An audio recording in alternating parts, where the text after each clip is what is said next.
as he claimed, and the spent cartridge was indeed planted at the stadium. This would mean that the person who planted it knew beforehand accused number 1 will discharge several shots with a similar rifle to the one depicted in the video footage, and someone will take a video footage of the incident, or that person planted the exact spent cartridge case which matched the rifle belonging to security company of accused number 2 and or where Larry Mavundla were employed. In other words, that person must have been a fortune teller, whoever wanted to plant or frame accused number 1. He must have known this was going to happen, and that's what I need to bring along in order to get him. It has been put to the witnesses by counsel that SPA 249 was in Gauteng and not in East London during the incident. It cannot be true that this version is correct, and it cannot be accepted that SPA could have been in East London to fire shots and be utilized in Gauteng simultaneously if the court considers the timeline which I already indicated. The Saturday evening, until 2 o'clock Sunday morning, they were at the stadium. They left. Nothing happened except gear house people dismantling the stage. And then the following morning, which is the Monday, this spent cartridge was found.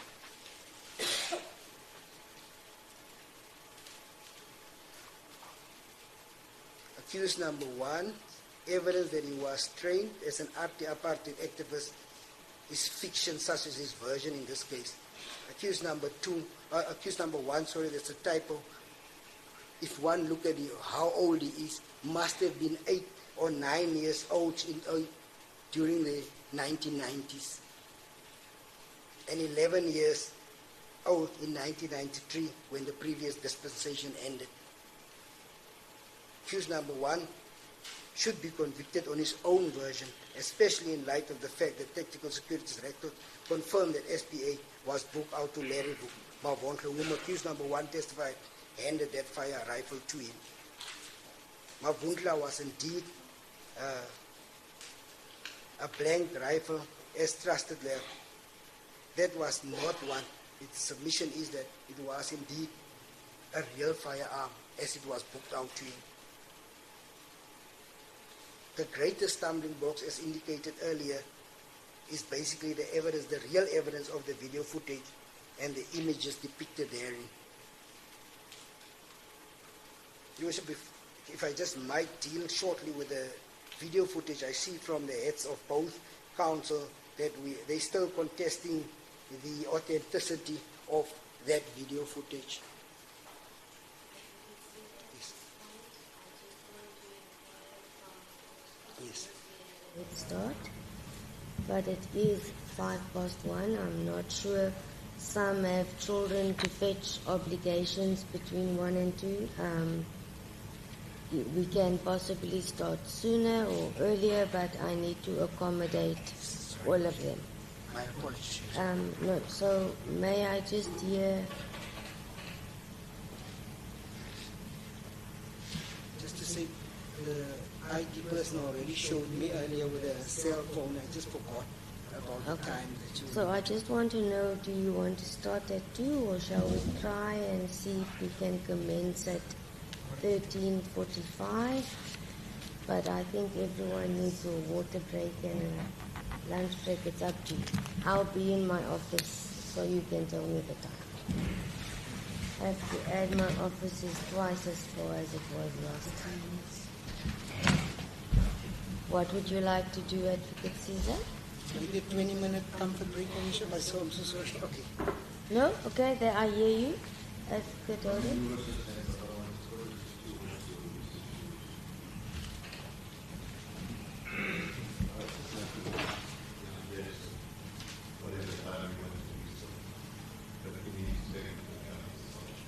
Yes, that is my concern. So I know some fetch because I work with them. Sorry?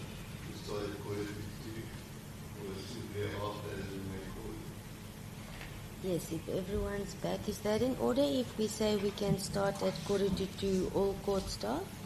Yes, Your Honor. Is that suitable for the SAPs? Mr. Mkhumbata? Is 2:45 still enough time? Okay, then we'll anticipate I'll end the court 2:45.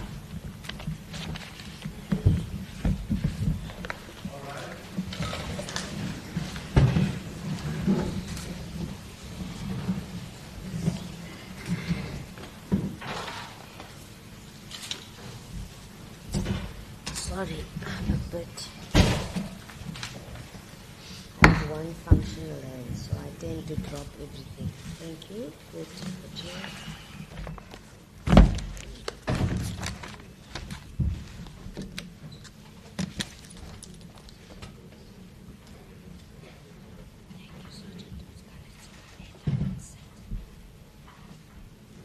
Thank you.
authenticity should have been proven there.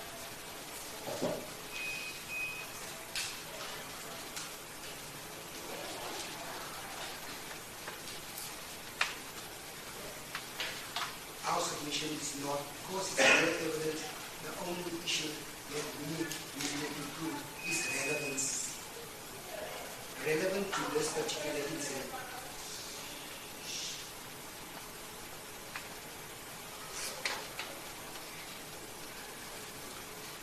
Furthermore, the authenticity of the video has been disputed. The court has already made a ruling and found such evidence admissible.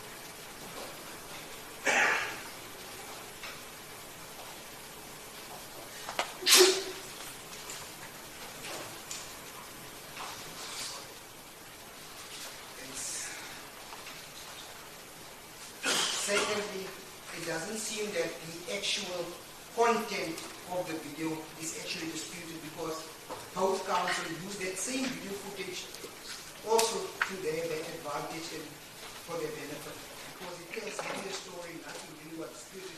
In fact, they were able to identify, accused number one was able to identify some of the police officers, which one is Mary Mabutla and all that. So it doesn't make any sense that you also rely on the exact same video footage to prove your case.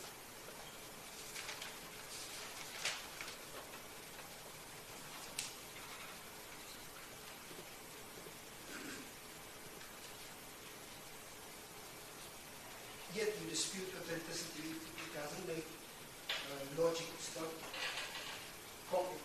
It doesn't make sense to me that that will be the incident.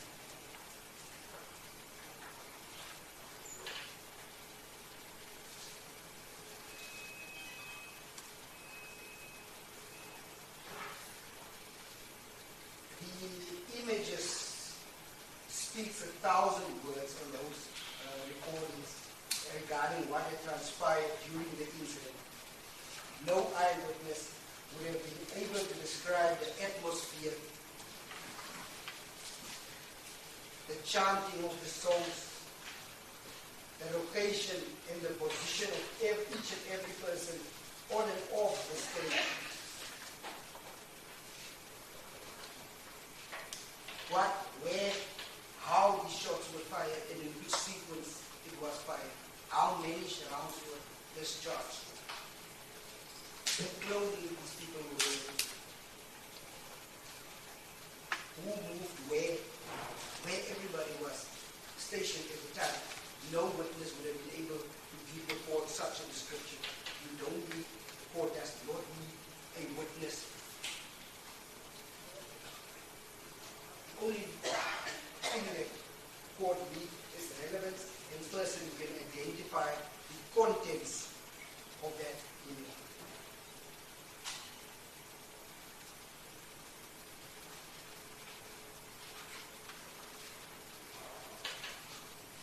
The muzzle flash, how it came out of the firearm. All of this are in the video footage. And this is being referred to as the best witness and the silent witness. Like I said in my previous argument, it does not exaggerate, it doesn't take sides. Like I said, both the parties were able to use their video footage to both our benefit and to our disadvantage.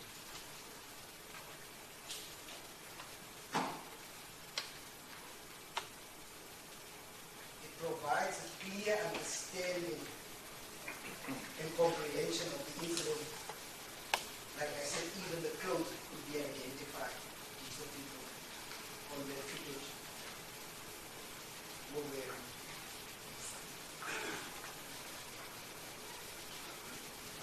The second real piece of evidence is this firearm that's here, belonging to SPA. This SPA 249 that belonged to technical security, where accused number 2 and the area of Winter, according to the evidence, is employed. The firearm is still here. It has been here.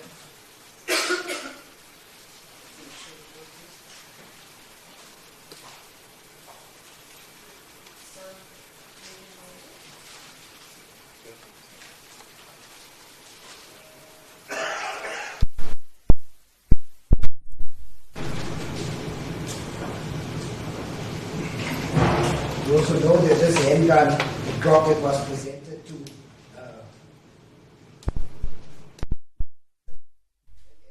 249, the one that I've just shown before. This SPA was linked to the actual, to this pen cartridge that was found, the one that I'm showing this court.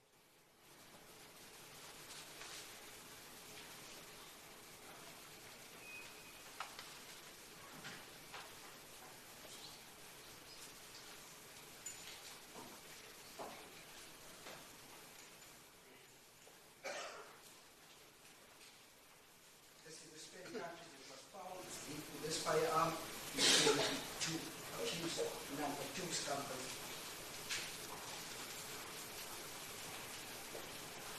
A cartridge case was found in close proximity, as already said. One look at the estimations that were made.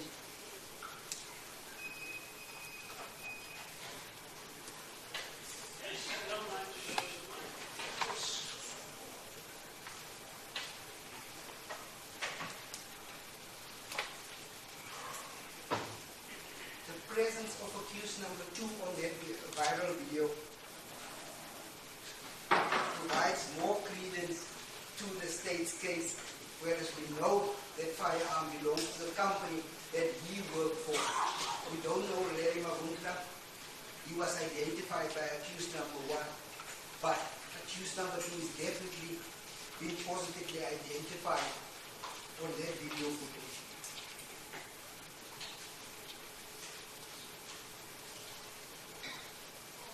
Whether this other person look at accused number 2 or approach accused number 1, the fact of the matter, it supports the state's case. That's why the investigating officer and the police knew that they had to go either to accused number 2 or to the company where he's employed to retrieve this firearm. It's still in the state's possession.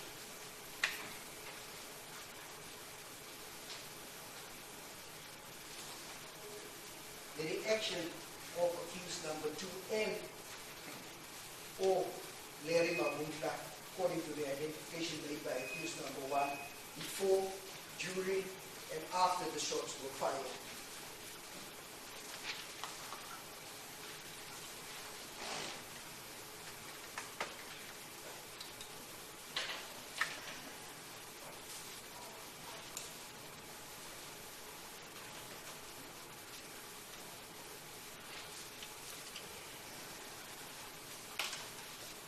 That video footage was best for all the parties present in court. We used it to our benefits and to our disadvantage as well.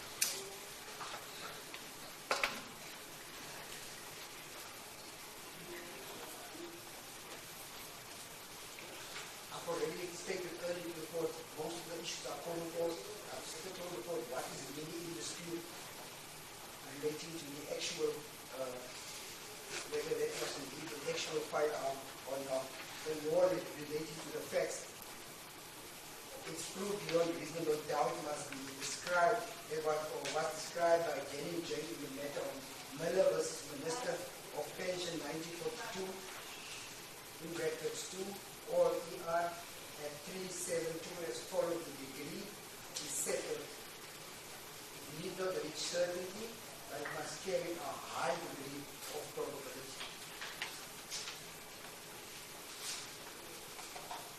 Proof beyond reasonable doubt does not mean proof beyond a shadow of a doubt. I must not go all over. We don't need to close each and every thing.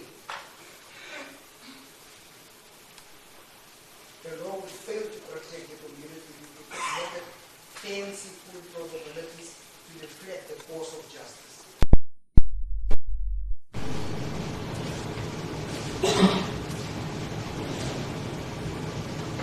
If the evidence is so strong against a man as to leave only a remote possibility in his favor, which can be dismissed with a sentence, of course, it is possible, but not in the least probable. the case is proved beyond reasonable doubt, but nothing short of death on the surface, which is exactly the case in this.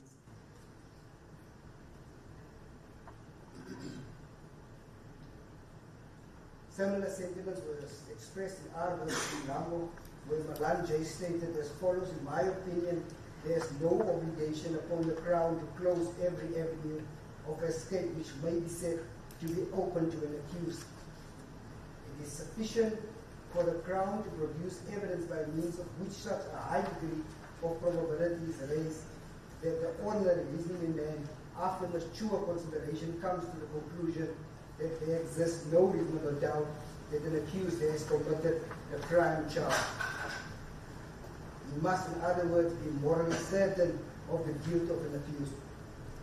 Accused one is claim to the benefit of doubt, when it may be said to be exist, must not be derived from speculation, which we now know where the spent cartridge could have planted it. That's sheer speculation. But must rest upon a reasonable and solid foundation created either by positive evidence or gathered from reasonable inference which are not in conflict with or outweighed by the proved facts of the case. Blank firearms, that's a certainty between the parties, does not produce spent cartridges like the one I've just shown to this court. R versus Ndambu, it was held that the state were not required to close each and every gap to be opened when an accused, and the dicta is that matter equally applies to issue of weighing up the credibility of a witness or whether a version is credible is interwoven with the consideration of the probabilities. And if the probabilities favor the version of the party bearing the onus, then that version will be accepted as possibly true.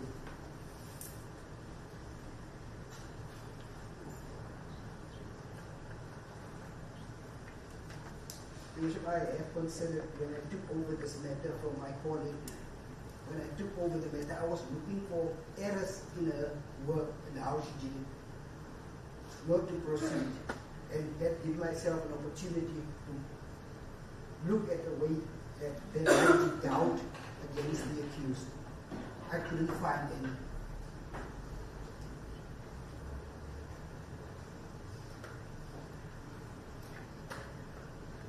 If there was, I would have considered that right from the get-go.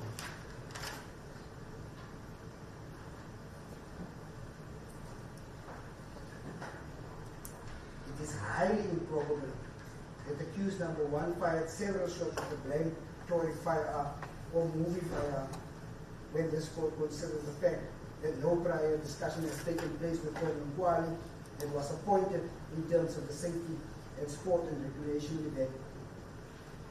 Secondly, the firearm in question resembles the firearm which belongs to the company that accused number two previously was the owner of that company, which he still manages until today.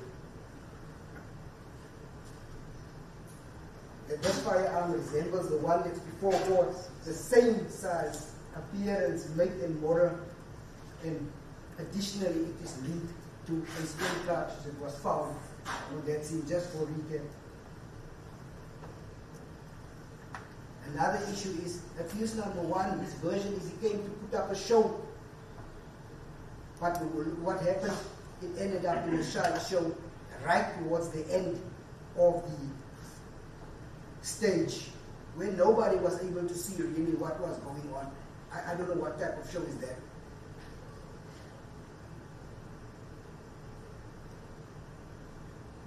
Even the minimal supporters that were standing there, as soon as he fired shots, they ran.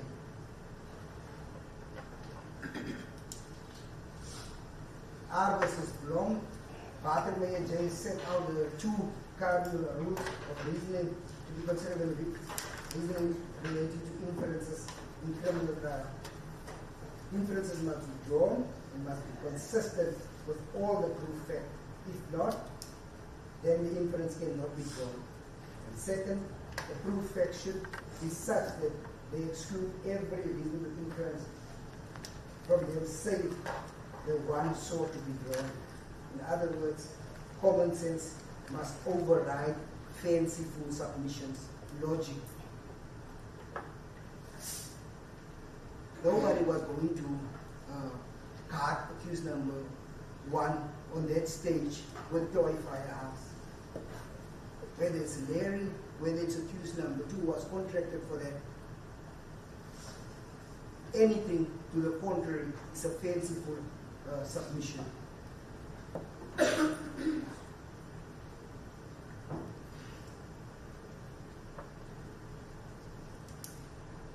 We have got direct real evidence in State versus Mikasa and another, Machiana, J.A. referred to S versus Reddy and others, and stated as follows: it's an assessing circumstantial evidence.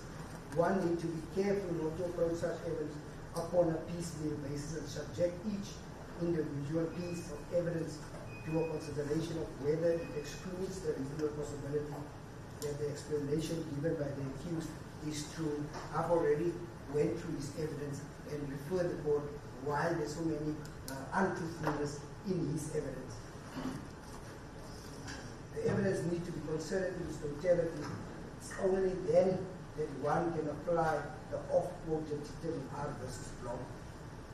Machiana went on to refer to R versus the Balias 1944 AD 493 at 508 to 509, where Davis and Jess stated as follows: the court must not take each circumstance separately and give the accused the benefit of doubt, the benefit of any doubt as to the inference to be drawn from each one so taken, must carefully weigh the cumulative effect of all of them together, and it is only after it is done so that the accused is entitled to the benefit of any reasonable doubts which it may have as to whether the inference of guilt is the only inference which can be reasonably drawn. To put the matter in another way, the Crown must satisfy the court not that each separate fact is inconsistent with the innocence of the accused, but that the evidence as a whole is beyond reasonable doubt inconsistent with such innocence. We showed your worship, the court, how this handgun fired 14 to 15 shots, which is the standard of a 9mm magazine.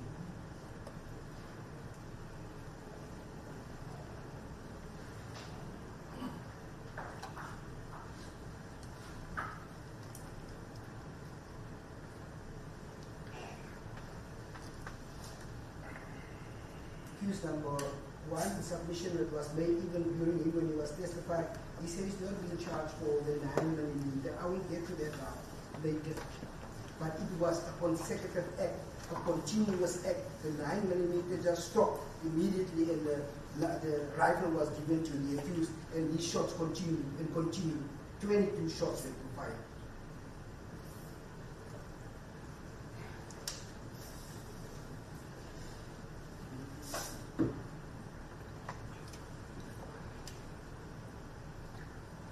State versus Ushwani, Carl Lewis J. quoted with approval of State versus ESA and another 1974, in brackets 1 SA, page 16D, where the court said inferences must be carefully distinguished from conjecture and speculation.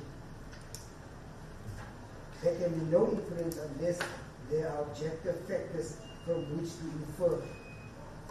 In this case, we submit is the firearm that was found on the person that you saw, that the court saw on that video at his company that he used to either own and or manage.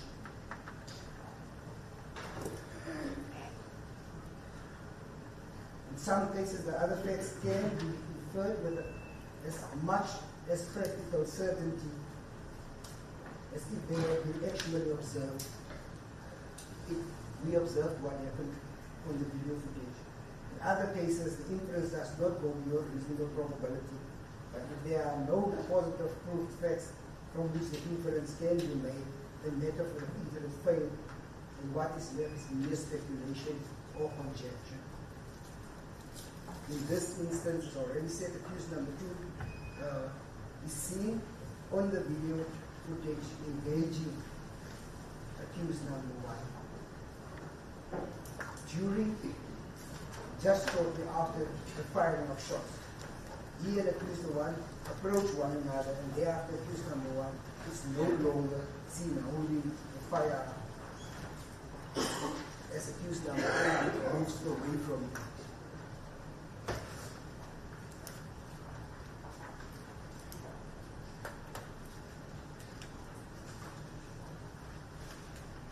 Accused number 1 came up with lots of speculations.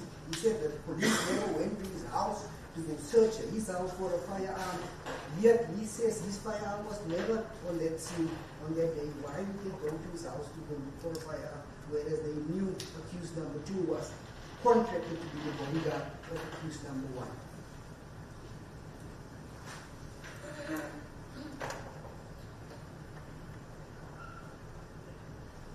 Whether it's a Malema wound cancer as accused number 1 is alleging, or whether it's indeed accused number 2 that took that firearm from him on the day in question, it does not really matter. That is just pure mere speculation. It doesn't assist anybody. State versus Van der Weyden, the following was said, namely the proper test is that an accused is bound to be convicted if the evidence establishes guilt beyond reasonable doubt, and the logical corollary is that he must be acquitted if it is presumed possible that he might be innocent. Those persons of reason which is appropriate, the application of that test in any particular case will depend on the nature of the evidence which the court has before it. What must be borne in mind, however, is that the conclusion which is reached, whether it be convicted or to acquit the accused, must account for all the evidence. Some of the evidence might be found to be false, some of it might be found to be unreliable, and some of it might be found to be only possibly false or unreliable, but none of it may simply just be ignored. The correct approach is to weigh all the elements which points towards the guilt of an accused against all those which are indicative of his innocence, taking proper account of inherent strength and weaknesses, probabilities and improbabilities on both sides, and having done so, to decide whether the balance weighed so heavily in favor of the state as to exclude any reasonable about the accused guilt. The results will prove that one scrap of evidence or one defect in the case of either party, such as a failure to call a material witness concerning an identity parade, was decisive, but that can only be an ex post facto determination, and the trial court and counsel should avoid the temptation to latch onto one apparently obvious aspect without assessing in the context of the full picture presented in evidence. Here it was also said that the authenticity of this video was never proven and so on. But the Giao's footage is identical, just from a different angle related to that. So that aspect, insofar as that is concerned, we are safe. We don't need to then prove authenticity relating to that. Just as the same card. The Santam DPK versus Brazil, the approach to disputes of fact. This is a very important case in civil proceedings. It was stated as follows. One, see that the court always, in the interviews of the judge, they always ask them about the Stellenbosch Farmers Winery case. State versus Spring was stated how to deal with disputes of facts. It's equally true that findings of credibility cannot be judged in isolation, but are required to be considered in the light of the proven facts of the probabilities of the matter. So, if you look at the Stellenbosch Winery case, where there is a conflict of fact between the state and the defense cases, in this case, the proper approach is for the court to apply its mind not only to the merits and demerits of the evidence of the state witnesses and the defense witnesses, but also to the probabilities of the case. It's very important to look at the probabilities. as probabilities play a role in both civil and criminal proceedings, is necessary fully revert to the summarized correct approach, as I stated in paragraph 5 of the Stellenbosch winery case. The matter was held in the SCA in paragraph 5, stated as follows. On the central issue as to what the parties actually decided, there are two irreconcilable versions. So too on the number of peripheral areas of dispute which may have a bearing on the probabilities. The technique generally employed by the court in resolving factual disputes of this nature may conveniently be summarized as follows. To come to a conclusion on the disputed issues, a court must make a finding on, firstly, the credibility of the various factual witnesses. B, their reliability. C, the probabilities. The court's finding on the credibility of a particular witness will depend on its impression about the veracity of the witness. That in turn will depend on a variety of subsidiary factors. It's mentioned there, external contradiction, the witness conduct, and the demeanor in the witness box. Is biased, latent and blatant. Internal contradictions in his evidence, external contradictions with what was pleaded on or put on his behalf, or with established facts, or with his own extracurricular statements or actions, the probability or improbability of particular aspects of his version, the caliber and potency of his performance compared to what the other witnesses testifying about the same incident or event. A witness reliability will depend, apart from the factors mentioned under this paragraph. It's mentioned about the opportunities he had to experience or observe the event in question, the quality, integrity, independence, and of his report. It goes on and on. Also, deals statements of source. It's also dealing with that particular matter.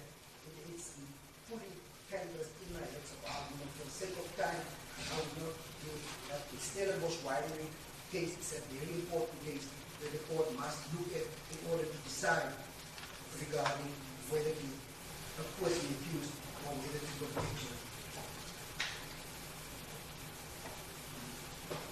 There's no positive proof facts from which the inference can be made, and method of inference falls in what is left is mere speculation and conjecture. If I can just go with that action of the people that were actually present on that particular scene, and the issues, the safety features, and making out, and a person is trained to always keep the firearm pointed in the same direction, away from the people, which is what is being done here by accused number 1 and 2.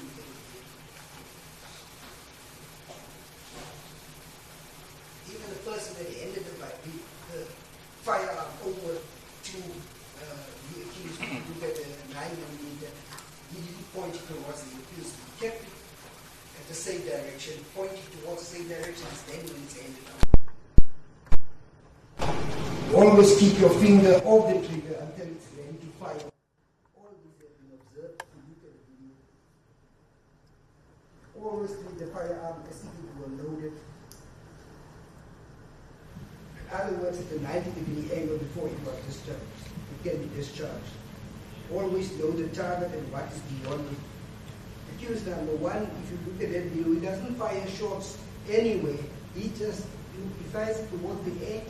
If you look at the video, there are submissions that it could have been, the tent should have been, or the stage should have been damaged. No, it's not correct. If you look at where exactly accused number 1 went to go fire that shot.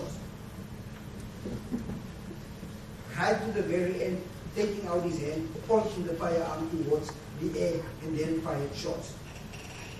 That submission that you would have damaged anything there, it just cannot be true if one look at the evidence.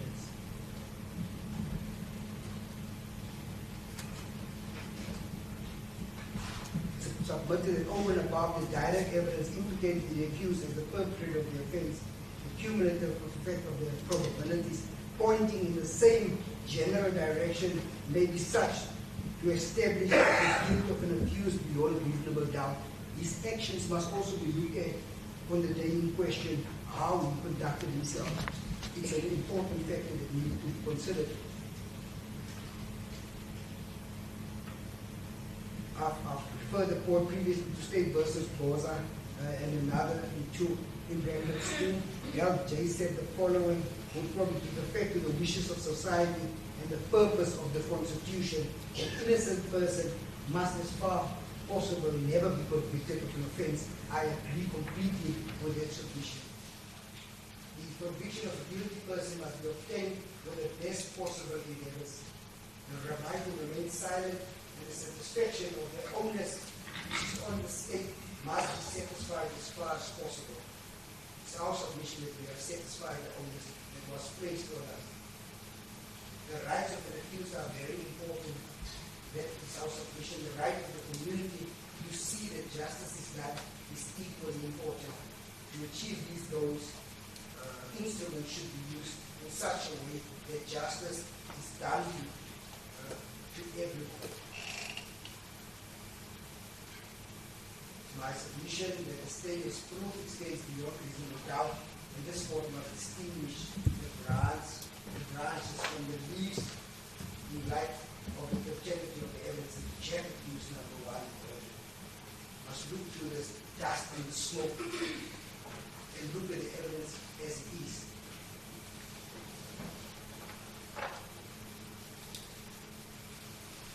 In concluding, the first principle of judging is, according to Lord Brian Wilkinson, that dirty dogs don't bring. He submitted that the court accused one in light of the real evidence presented in this case will bring the accused the administration of justice into disrepute, and it will open a Pandora's box where everybody will just run around with firearms and claiming that that is stolen firearms.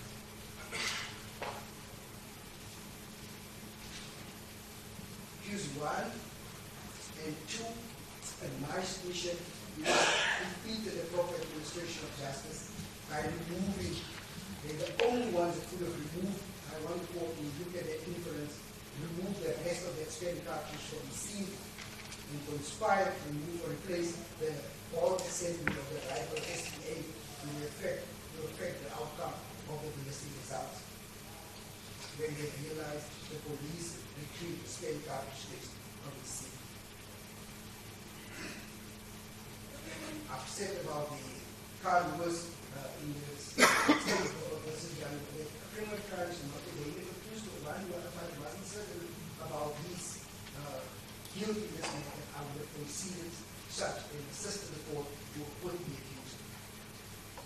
It's not a criminal game, and the judge's position will be very better from umpire to see that the rules of the game are observed by both sides. The judge is an administrator of justice. He's not merely a figurehead. He has not only to directly control proceeding according to the recognized rules of procedure, but to see that justice is done.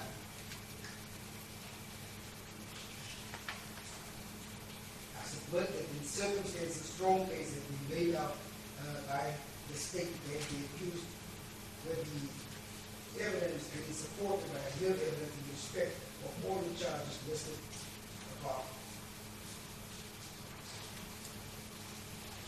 I will submit which of the accused number 1 convicted of all the charges. Alternatively, the report look at that section 257 as a necessity after the fact. As I explained to the court, my understanding, and as it's explained in statement, doesn't matter what the other accused, what type of offense accused number 1 committed. If accused number 2 assisted him thereafter, he's guilty of all those type of offenses that was committed by accused number 1. In this case, we submit that he's the one that had has been broken, because coincidentally on the day when the police arrived there, this firearm apparently arrived from Port Elizabeth or from Gauteng, where it was apparently on Johannesburg way past. It arrived now in KZN just as the police arrived. It's too many coincidences. basically my argument.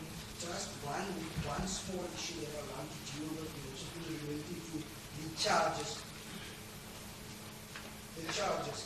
If I look at my learned friend's counsel for accused number 1, argument related to what exactly accused is being charged with, and how it looks like an attempt about my inaccuracy on how I listed the charges. It is not correctly listed. Accused number 1, if you look at it, at the charge sheet, it refers to, as I stated, after the 2.2 written, my former colleague put in N.O. firearm of a caliber, of an unknown caliber, N.O. She didn't just stop there at the 2.2 Remington.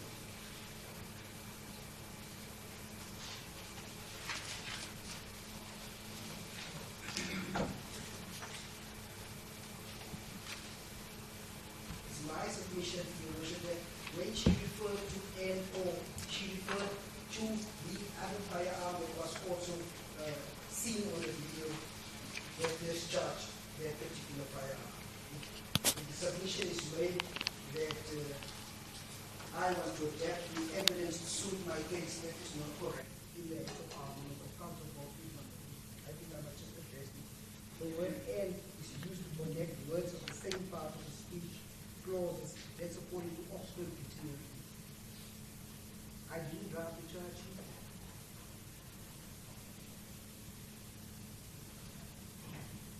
But she put in N.O. She knew about the .22 to 3 Remington rifle, and she added N.O. used to connect words of the same part of speech, clauses, and sentences that are to be taken jointly. Its meaning of N used to introduce an additional comment or interjection like bread and butter. Bread and butter. The accused number counsel's issue relating to that can also be dealt with section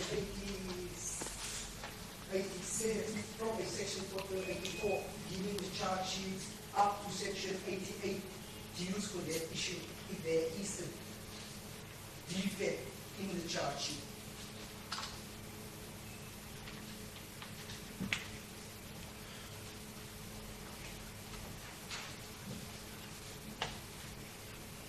In this instance, accused number, counsel for accused number 1, given everything that was in the document.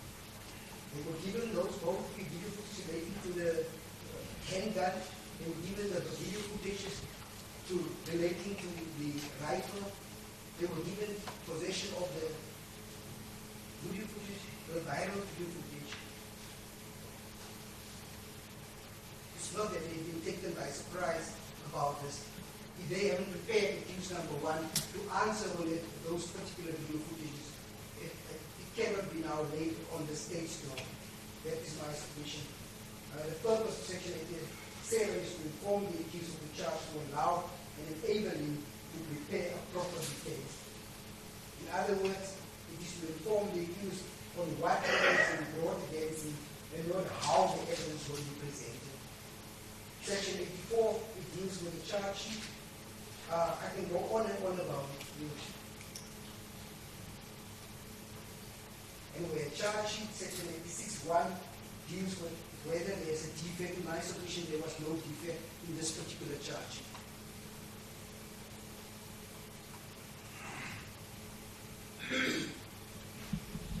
Thank you, Bishop. That is basically my submission.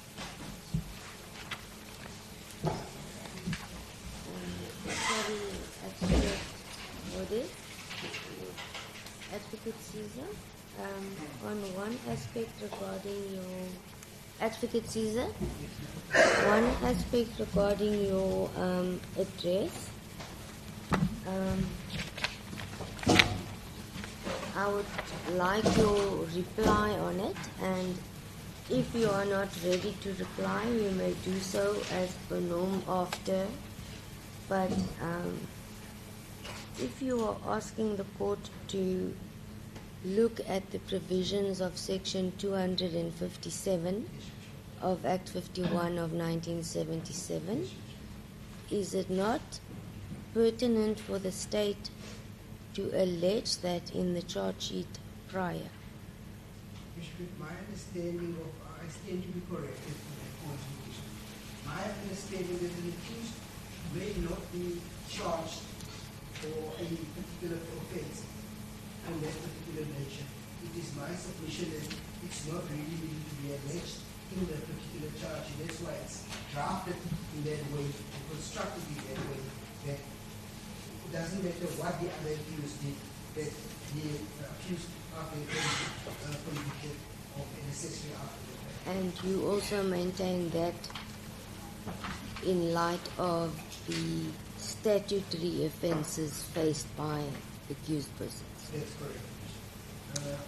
I took confidence to Malema to understand what it meant. It was because I wanted to be accurate on that point, because that section is so confusing. It's so long, if I could put it like that. Malema makes it clear that it's obvious that one accused would never be present if you convict the other one, the accessory of the fact. He came in afterwards.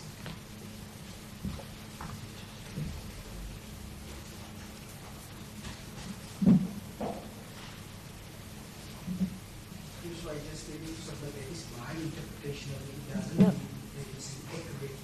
No, it's why I just asked your input and clarity. I leave it at that.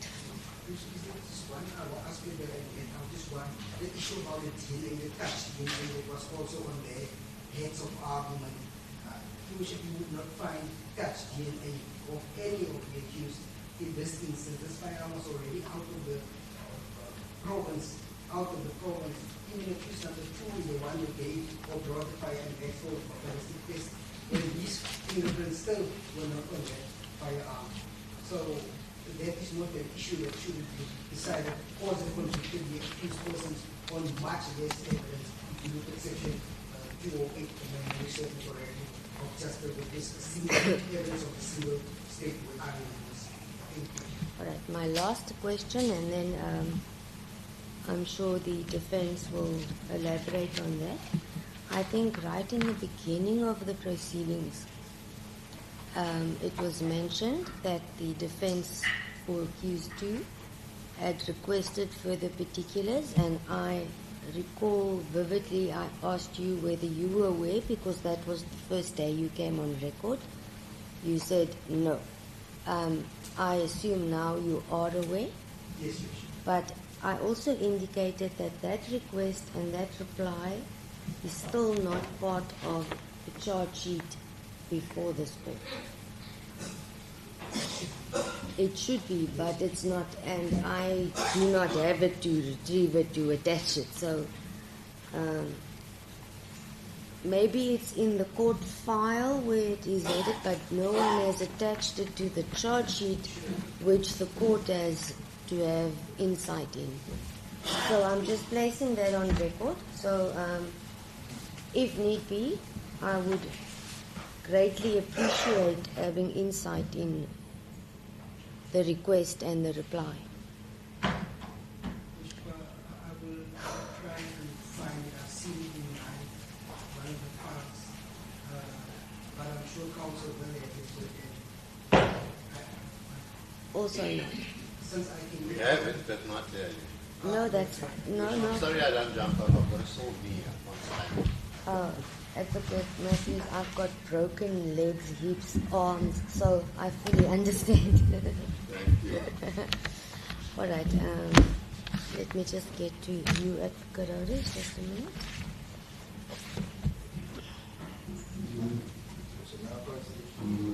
Certainly.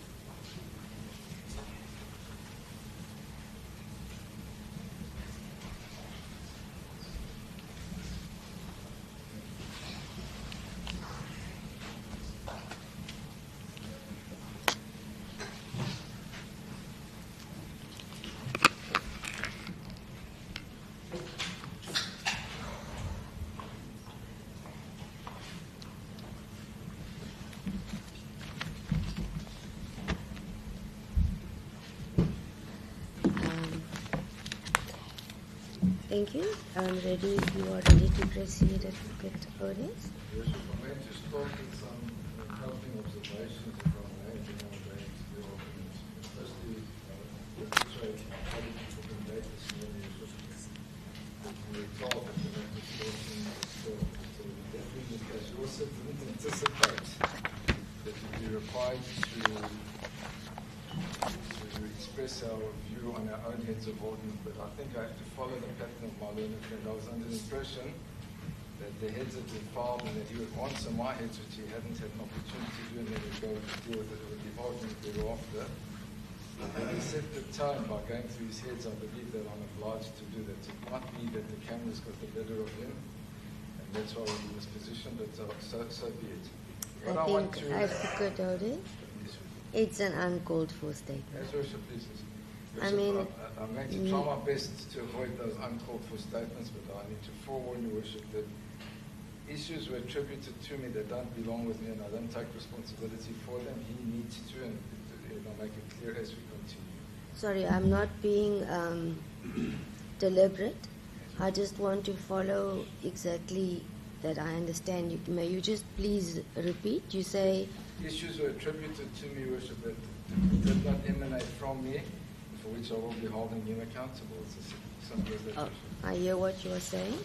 So if I may begin then, Worship, it's human nature and logical that one makes a conclusion as to whether a person's guilty or not, and then in the judgment justifies that conclusion. That's why it's a common trend these days. We have it in the SCA and the Constitutional Court, where the order is given, and then the ratio or the reasoning behind the order follows.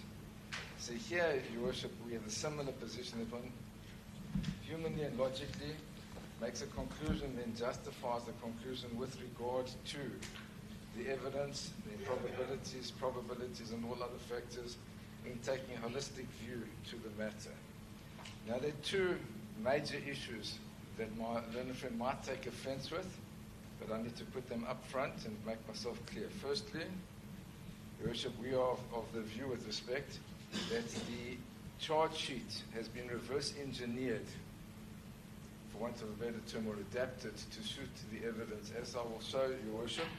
And I heard what he said at the end, that his predecessor had utilized the term or euphemism and stroke or as a justification for his interpretation of the charge sheet. And I say, with respect, and I make it very clear in my argument, as I have already done in my heads of argument, Your Worship, that this doesn't, with respect, cure the problem for the state. So the first issue, which is accepted as being my allegation against him, is that the charge sheet has been reverse engineered to suit the evidence that was led. I make that clearly in my heads, and he's dealt with it. And his answer is that it's and or, and he used the phrase, he says, like bread and butter. Oh, with respect, Your Worship, I can't give you a sandwich of bread and or butter, because if I give you bread and butter, it's got a particular meaning. If I give you bread or butter, there's no sandwich left. And that's what's going to happen to his charge sheet with respect. So he used the example now right at the end, and if you just have to apply it logically, Your Worship, to see it doesn't work. If I make an allegation, you can come to my restaurant, I'm going to give you a sandwich with bread and or butter. Sandwich implies it must be bread with butter. It cannot be the one without the other, and it cannot be the one to the exclusion of the other or in the alternative. And that's what's going to happen here. The second and most troubling, Your Worship, and let me put it up front so we can deal with it, is whilst addressing Your Worship, he said that I had come up with the concept of accused zero. Now, Your Worship, there's zero credibility to that allegation. It's a matter of logical fact, Your Worship, that he filed his heads of argument long before we did, and he refers to Larry Mavunda as accused zero. And I'm saying that there's no such concept in our law, in all my years of experience, and I even challenge Your Worship on this, to think of any matter Your Worship's heard of an accused zero. That's equivalent, Your Worship, to finding somebody in the gallery guilty of an offence that they haven't committed. And that's why I don't know where this concept comes from. I think it's absolutely foreign. And it's part and parcel of the reverse engineering to maintain that there was, in fact, such a position in our law or such a sustainable argument based on these facts. So those are my two major contentions, Your Worship, and I accept full responsibility for them. As he says, in my capacity as an officer of the court, I challenge anybody, Your Worship, with many, many years more than we have experience to explain the concept of accused zero. It's impossible with respect. It defies all logical explanation. Since you used the word, you challenged the court. Yes. I want to ask you the following, and then I stand corrected, and I will have to revert back to the record. But the concept of accused zero emanated from your client's evidence. So I assume that is where the state got it from. But the manner in which he refers to accused zero, well, that I will address at a later stage. But that is the only time I've ever heard of it. I fully agree with you. Thank you. But for the record, Your Worship, my client is a layman in the law. Sorry? For the record, my client is a layman when it comes to the law. My learned friend is not. So, Your Worship, if I may then begin. And what we say, Your Worship, and I will have regard to the exhibits in illustrating the point. We set out in the introduction, Your Worship, the charges that the two accused face. We distinguish between the two accused persons. And we say, accused one faces 5 of the counts, and accused 2 faces only 2 of the counts. The counts all relate to an incident at the CIC Stadium in Datsani, which we refer to as the stadium, within this court's jurisdiction, and we all know that the purpose why all the people were there, and it's estimated in the record, Your Worship, to be some 20,000 people, were to celebrate the EFZ's 5th anniversary. And we set out the charges, Your Worship, with regard to the actual charge sheet. And I have it here, Your Worship, so there can be no doubt that I'm quoting it correctly. It's inexcusable to say I never drew up the charge sheet, therefore I'm not responsible for it. It says, my colleague drew it up, and my colleague dealt with the further particulars, but I ran the trial. So that's it. And I've checked it, and I find no flaws in her approach. That, Your Worship, is uncalled for in a trial of this nature. So the charges are, firstly, accused one unlawfully possessed a firearm, and it's defined, Your Worship, to wit, a .223 Norinka rifle and stroke or a firearm, the make of which is unknown to the state without holding a license, permit, or authorization. That is exactly how the charge sheet reads, Your Worship. Yes.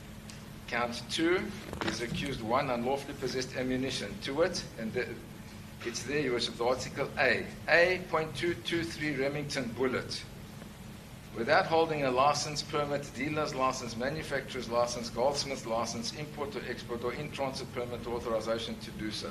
There's no and or that covers that situation with respect, Your Worship. It's there, and that's the charge that they were challenged to meet. And as he's just told Your Worship, a charge sheet enables an accused to prepare for the trial that they have to meet. So there we have it in count 2. It's specifically a .223 Remington bullet. Nothing about 9mm, and let me say it up front, or any other type of firearm or any other type of ammunition. It just doesn't exist there with respect, Your Worship. Count 3 was accused one unlawfully discharged a firearm, to wit, a .223 Norinka rifle and or a firearm, the make of which is unknown to the state, in a built-up area or any public place, to wit, the stadium. So let me pause at the end of all first 3 counts, Your Worship. They all refer to a firearm, not firearms in the plural. They say it's drawn, and it's meant to be drawn with precision. So it speaks of something in the singular being a firearm, a piece, an item of ammunition, or discharging a firearm, not firearms. And stroke or will never cure that with respect to Your Worship. It means one or the other. It's like a sandwich with bread and or butter isn't the answer, but you can have a sandwich with jam and or butter. It still has to have something inside it with respect to Your Worship, and that's using the illustration that my learned friend used just to show how clear it is. You still have to have a sandwich. So here you have to have an item once we put a vowel in the front. Then count 4. Accused 1 and 2 unlawfully failed to take reasonable precautions to prevent danger to personal property, and that the accused both had control of a loaded firearm. Once again, Your Worship, will see to it a, not several, a .223 Norinka rifle and or a firearm, the make of which is unknown to the state in circumstances where it created a risk to the safety or property of the general public attending the celebration. Count 5, accused one recklessly endangered a person or property in that accused one unlawfully discharged or handled a firearm, to wit, a .223 Norinka rifle and or a firearm, the make of which is unknown to the state, in a manner likely to injure or endanger the safety or property of the general public attending the celebration, residents of Mdantsane and the employees of Gear House, or with reckless disregard for the safety or property of the general public attending the celebration, the residents of Mdantsane and Gear House employees, and then finally, it's only for accused 2, provided a firearm or ammunition to any person not allowed to possess it. So if we look at the counts, Your Worship, it's quite clear that it refers to one specific set of conduct or one specific action. It doesn't refer to firearms or ammunitions that were. It speaks of only in the singular, to put it bluntly, Your Worship. We then set out the plea, Your Worship's well aware that they both gave not guilty pleas. Accused number 1 denied the allegations against him, put the state to the proof thereof, whereas accused 2 gave a detailed plea explanation in which he denied that he had handed a firearm or ammunition as alleged in the charge sheet, read with the further particulars to accused 1. That's what the record will reflect, Your Worship. Now, it doesn't help to some. I'm an officer of the court, and I would argue for the acquittal of the accused if I didn't prove the case. But at the same time, please find him guilty as an accessory after the fact. These are the specific details of the charge, and we all know, Your Worship, as Your Worship already asked, the further particulars amend the charge so as to enable the accused to meet the case that he has to meet. Now, in contradistinction to this, Your Worship, in my learned friend's heads of argument, he sets out the counts as follows in his paragraph 2.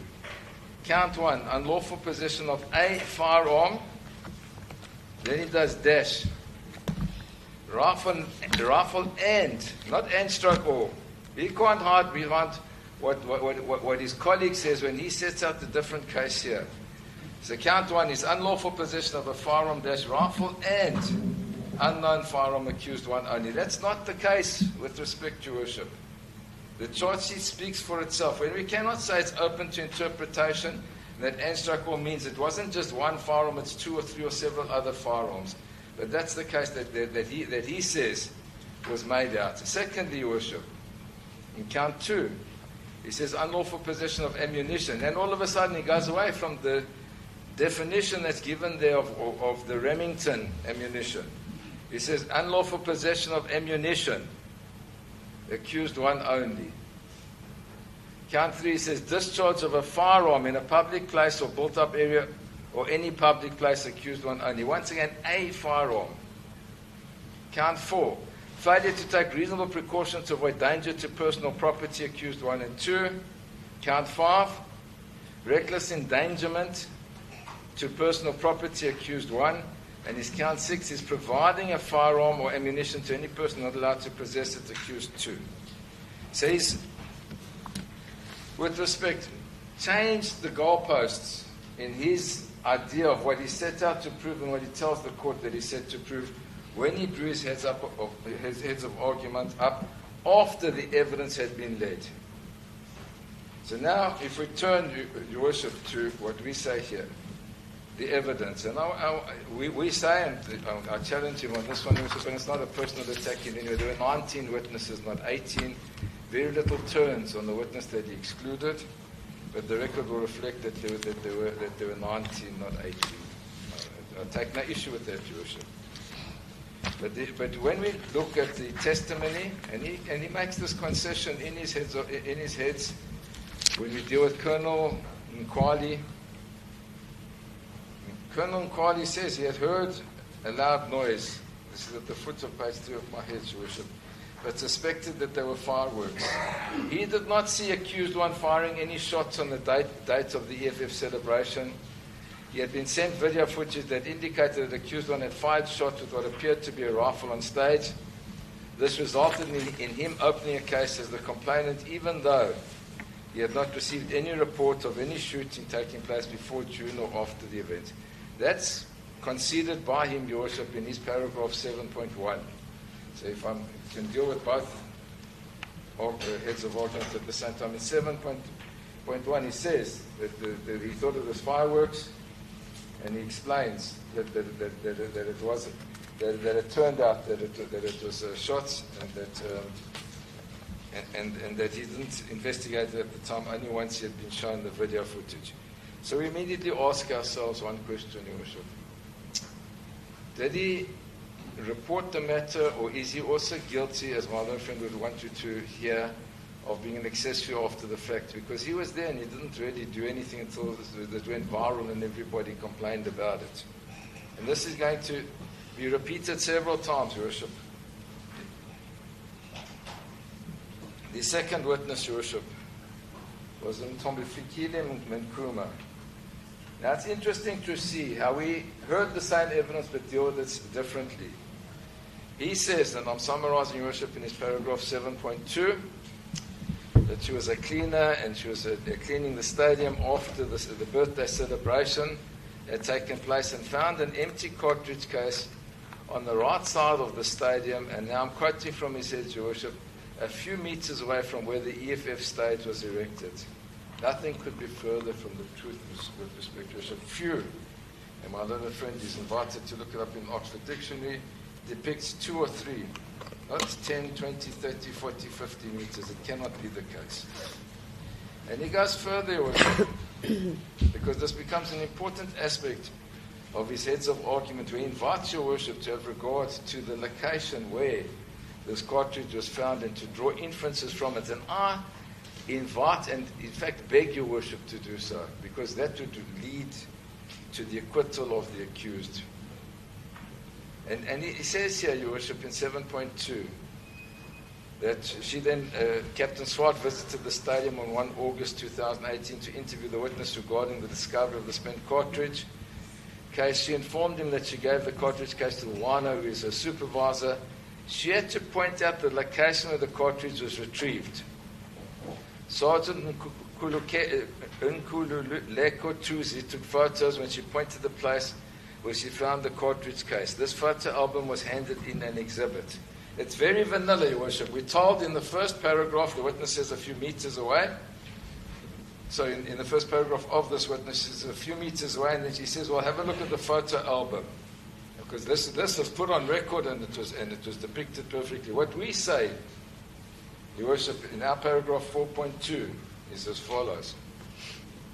That this lady, being a cleaner, found a spent cartridge whilst cleaning the stadium after the celebration on 30 July 2018.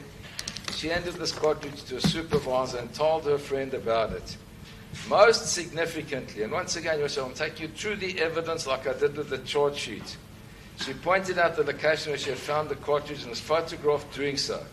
And we take, Your Worship, into our confidence. And we say this photograph appears as photo 8 on exhibit A3, which is an area that is identifiable by a very high pole with lights above it on the far left-hand rear corner of the stadium, the area in front of which would have been covered by the white tent structure that appears on the photograph depicted in Exhibit A. So now, Your Worship, I need to pause because it's going to be the crux of the argument on inferences to be drawn. If we have regard, Your Worship, to what was handed in by the state as Exhibit A, photograph, Your Worship, which is very important, Your Worship will see there's the stadium as it was on the day in question. We have the light post that I'm referring to, Your Worship, as Your Worship looks at it on the left-hand side. And we have a white tent in front of that with structures alongside it. And then we say that was Exhibit A given in by the state. And we say to Your Worship, have a look at the photo 8 on Exhibit A3.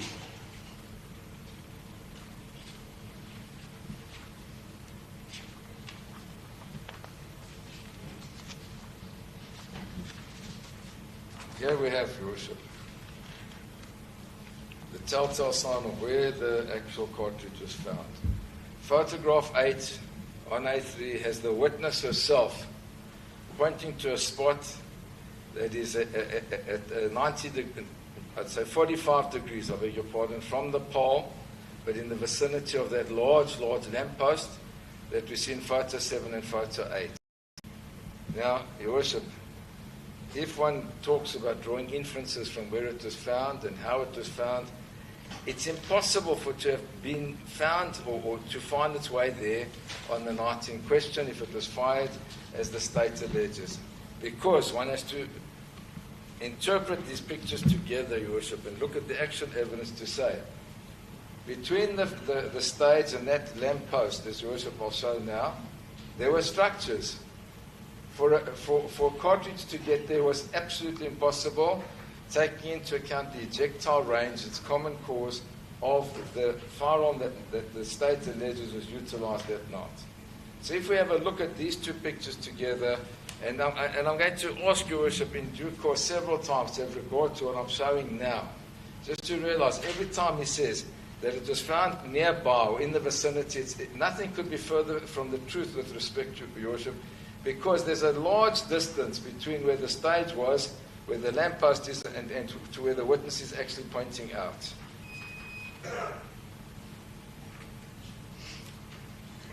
We then, Your Worship, and I can summarize it very quickly, go through the rest of the evidence. There's Nomfunda Luana, the supervisor. We've got very little debate about that. We have the next one is Captain Swart. Your Worship will remember we visited and sealed.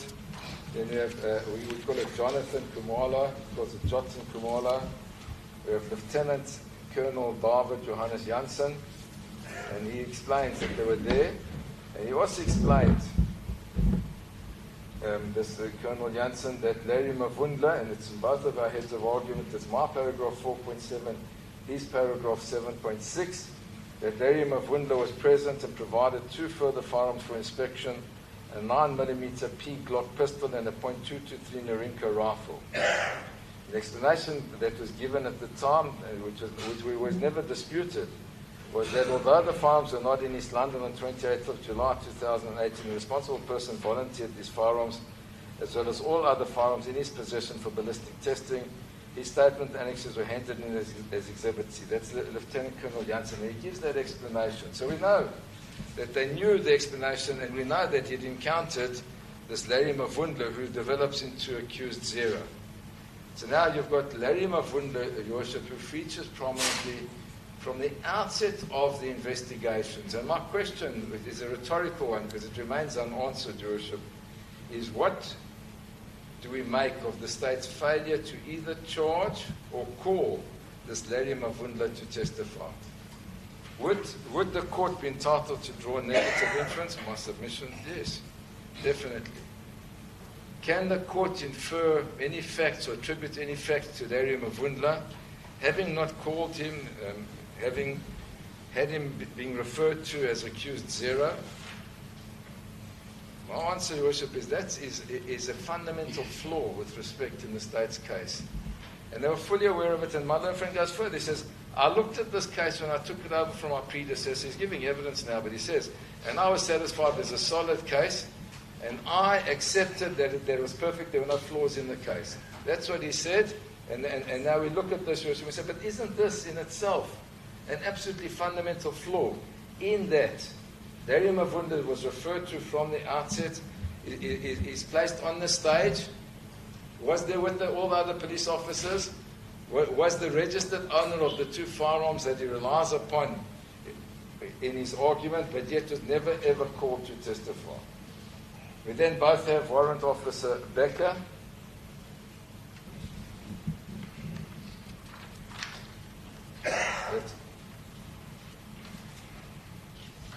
And then we both then have Colonel Mandisi Mgwadleka.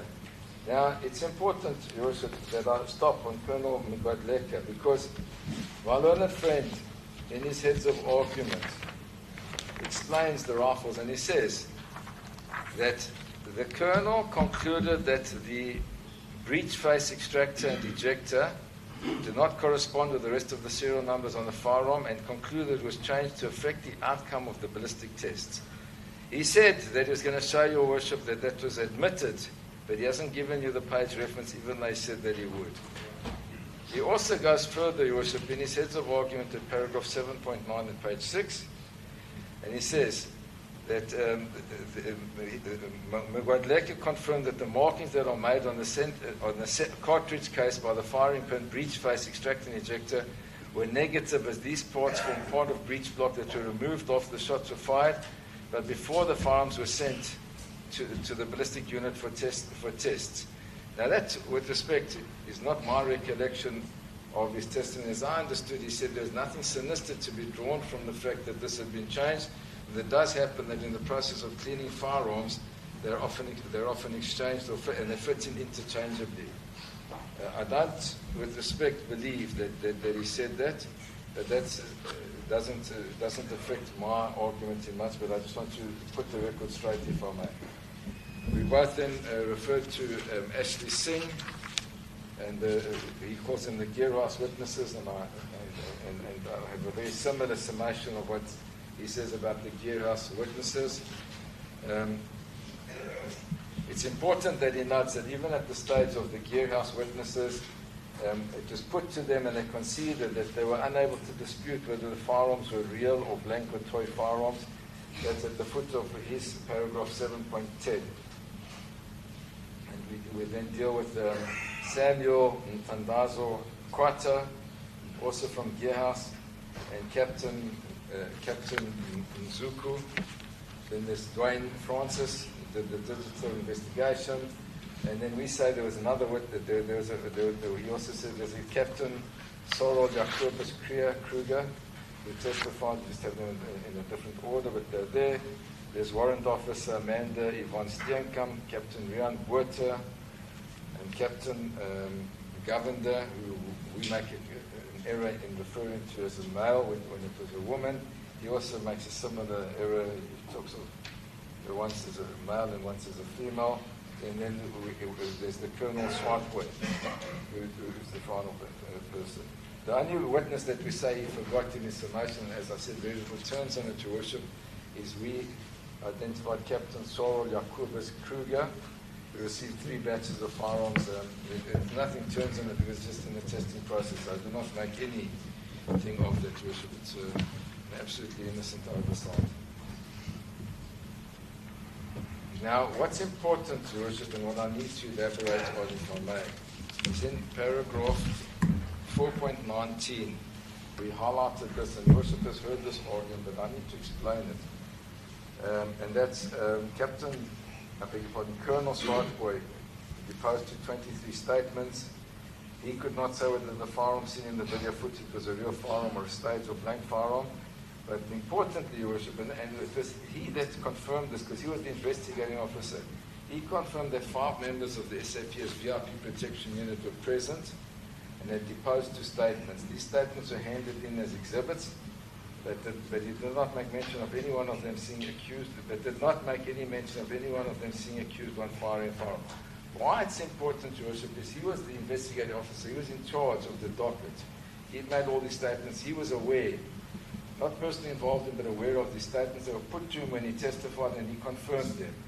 They were before the court as exhibits, and that's what's important, Your Worship. So you have now, with respect, at least 5 police officers that were on the stage, identifiable on video, according to my learned friend, that were never charged as having facilitated a dangerous situation or failed to report a crime or being accessories after the fact, or even worse, Your Worship, let me say it so that it's out there, having committed perjury, and that they were there, they saw a firearm being fired, and then deposed to affidavit saying, I never saw it, if they're in the immediate vicinity.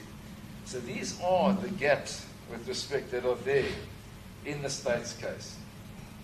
And whilst my learned friend brushes over it, another pertinent gap with respect, Your Worship, is, and it's our paragraph 5. Notably, the state was permitted to play video footage that had been spread on social media and gone viral.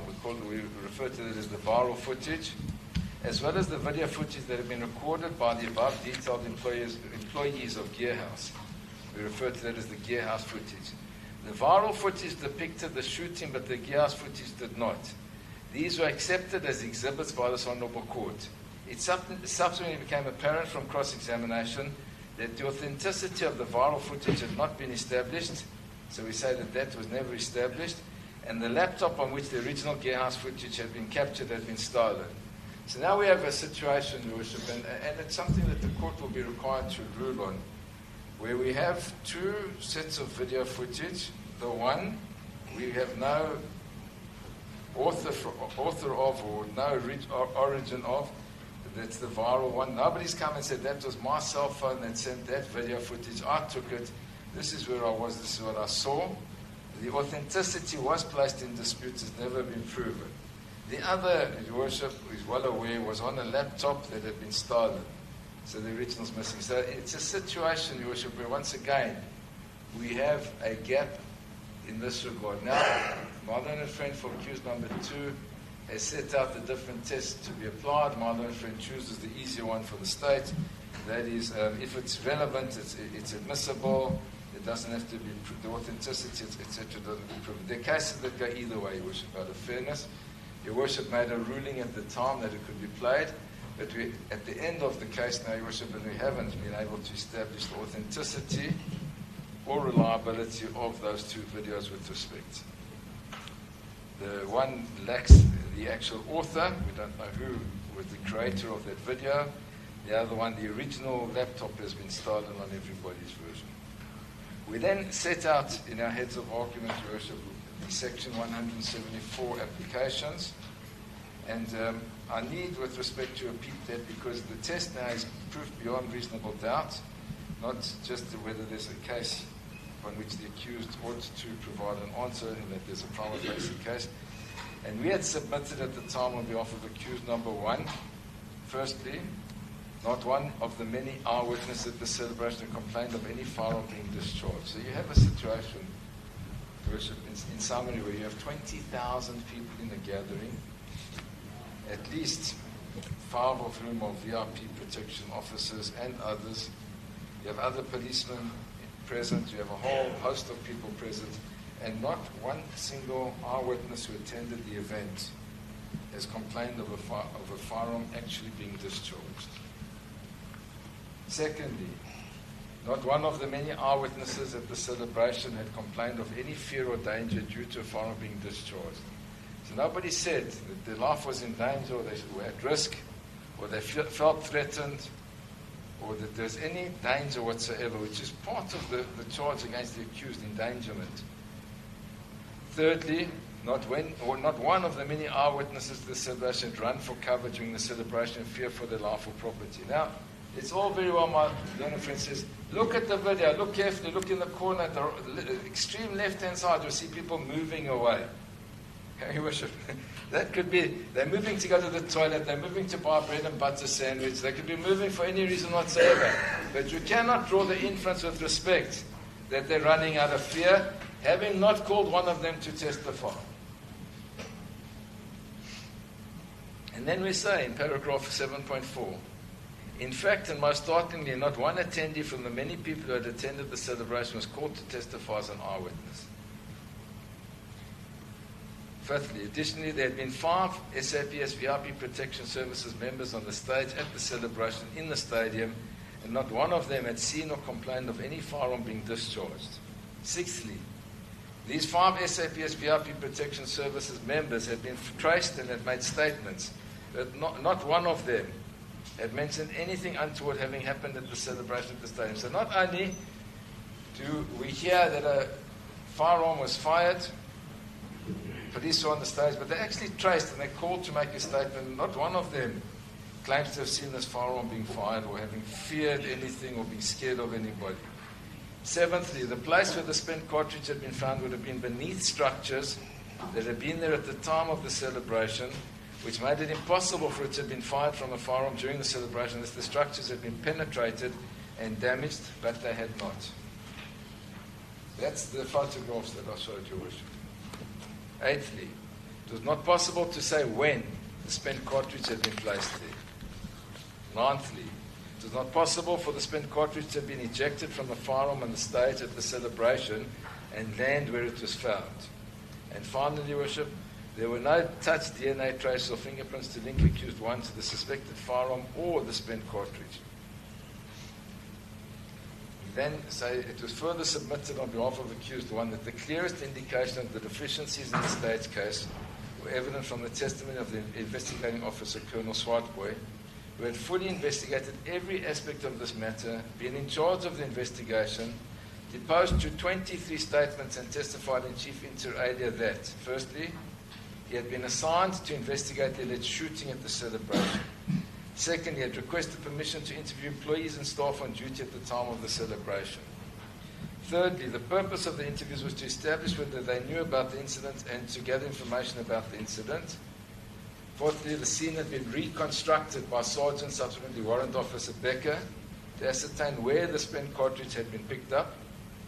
Fifthly, he had received a copy of the viral footage that depicted accused on firing shots with, as he described, what appeared to be a firearm.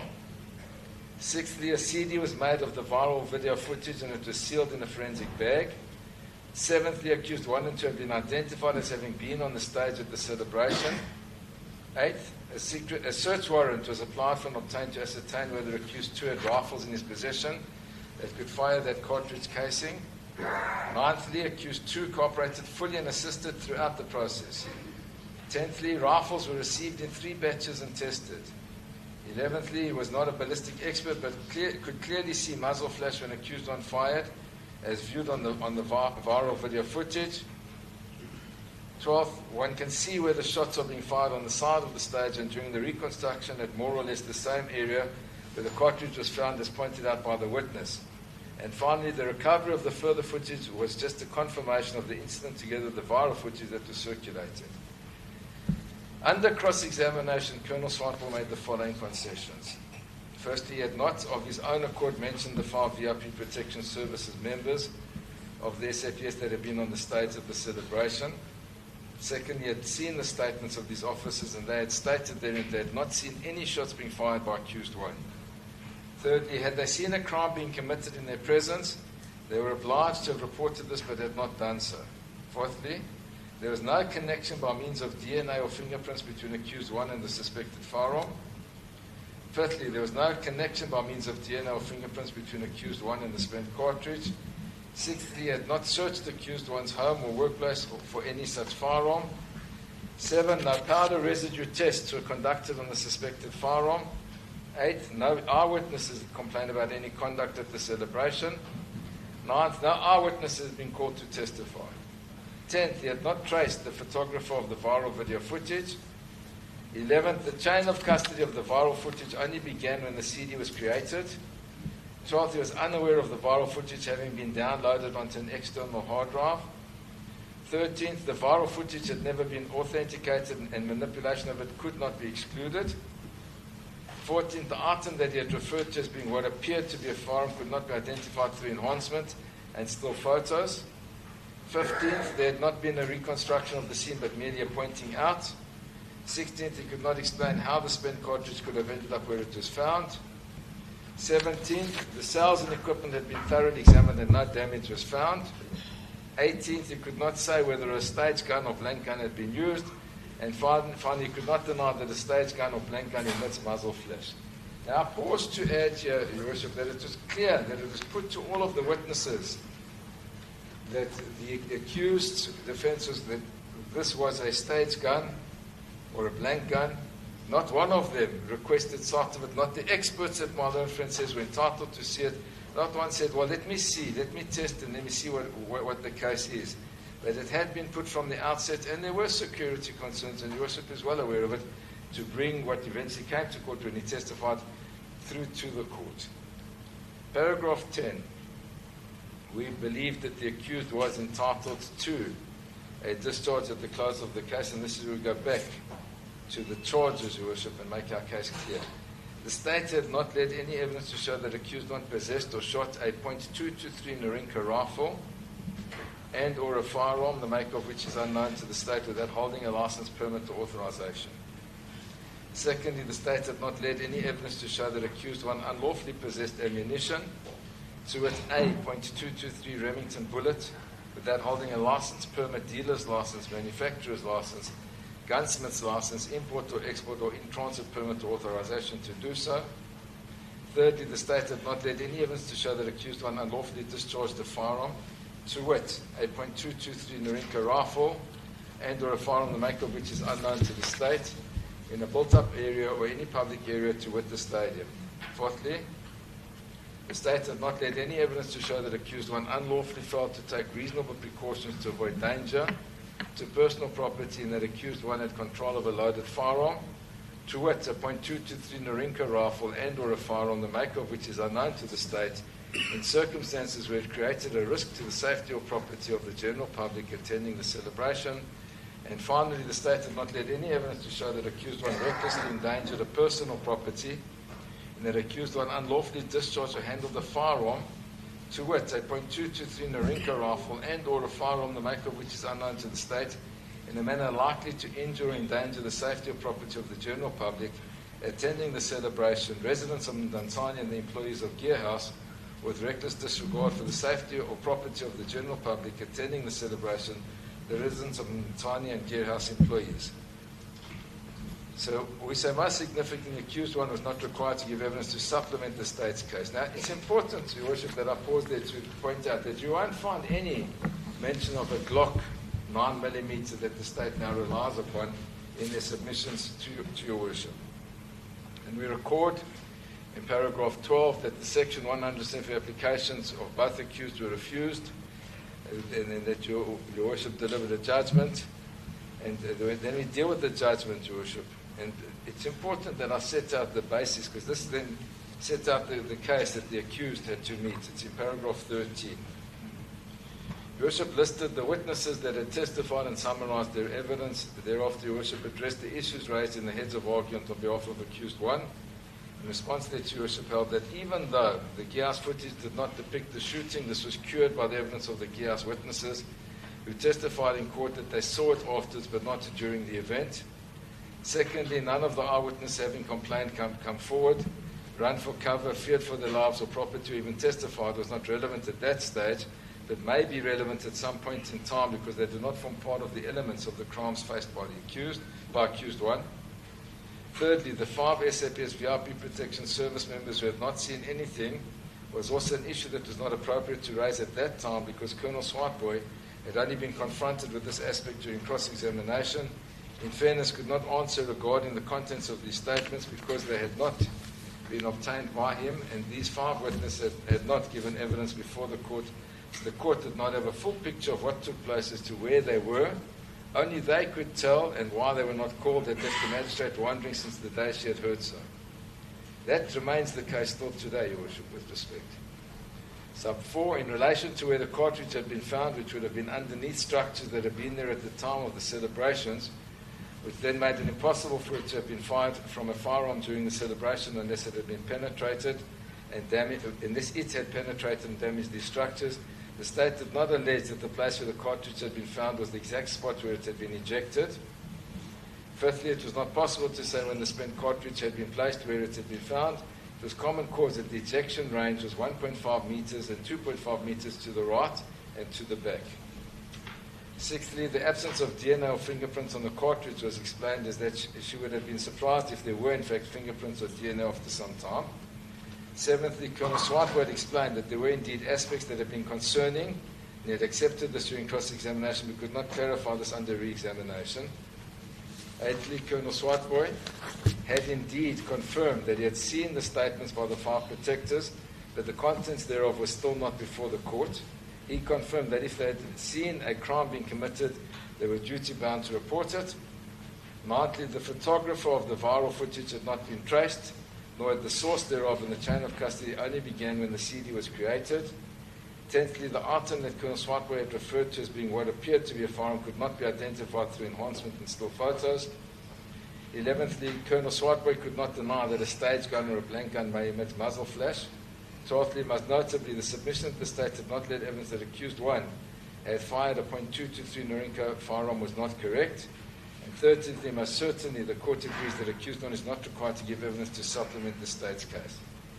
In relation to accused two, Your Worship held that much emphasis was placed on the fact that none of the videos or witnesses testified that they saw him handing a firearm to accused one, but that is not the charge. The charge was unlawfully supplying or in any other manner giving possession of a firearm or ammunition, being the Norinco firearm and the Remington bullet. Paragraph 15. The court thus held that the evidence so far presented by the state required them to testify because a mere say-so that it was a movie gun does not make it so. which is not evidence. The mere say-so in light of the evidence that has been presented so far, I'm not saying which has been accepted as fact, but which has been led, I think it's led so far. Nevertheless, the state has to date not answered these issues that were raised on behalf of accused 1 and 2. So we say we're now at the end of the state's case. We are now at the end of the defense case. The onus moves to proof beyond reasonable doubt, and these troubling features still permeate every permutation of the evidence led thus far. We then explain what happened in the defense cases, and we say it was agreed between accused 1 and 2 that accused 2 would present his case first. Accused 2 called the following witnesses to testify on his behalf. First, Mr. Martin John Hood, an attorney who specialized in aspects relating to the Firearm Controls Act 60 of 2000, and played an instrumental role in the drafting of the Act. And this is the important part that my learned friend doesn't seem to have dealt with in his heads of argument or his oral argument to your worship, because the important aspect of Mr. Hood's evidence as far as we were concerned is that he had assisted Tactical Security Services, TSS, to obtain its firearm licenses for their guards. And he identified the responsible person within TSS to be Clement. He held this position in 2018. So what we say, Your Worship, is that that goes against what my friend argues, that at some stage accused number 2 was an owner of the business, therefore he had an obligation, and therefore he's guilty as an accessory after the fact. We say that's not the case. The responsible person for those firearms, as per the licenses, on the undisputed testimony of Mr. Hood, was this Mr. Clement and Gluli.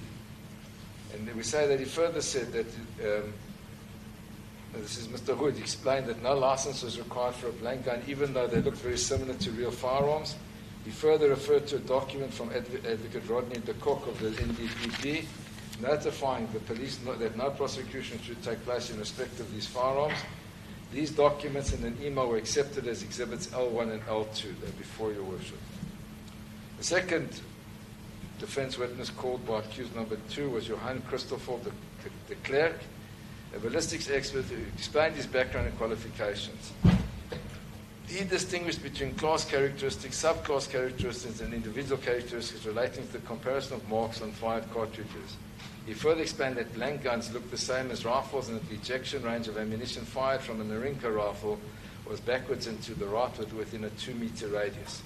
So he extended a bit further than was previously the case, but it's still within that same range. Thereafter, the case for accused 2 was closed.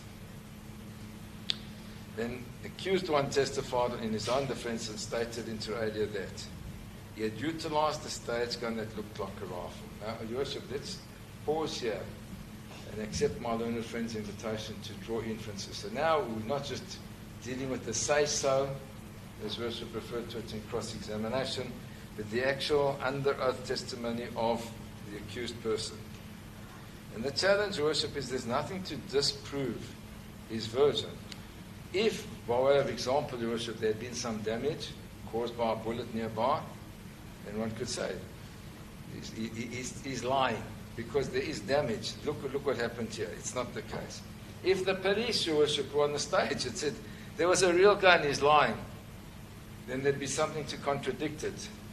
If somebody else had found all these spent cartridges that my learned friend speaks of, or somebody had seen anybody picking up the spent cartridges, because now on the state's version we heard today, 26 shots were fired. So yet again, another rhetorical question is going to be, well, what happened to the spent cartridges? Why is there only one when 26 shots were fired? He argues that somehow, which we don't see on video, but the inference that he asks you to draw is that accused number 2 picked up those spent cartridges. There is no evidence, not oral, not alleged, not video, of him doing so. There's no evidence of accused number 1 picking them up. He goes even further. He says there's no evidence that blank firearms, and I'll show you the quote, Your Worship, emit spent cartridges. There's no evidence to the contrary either, Your Worship. It just was never canvassed.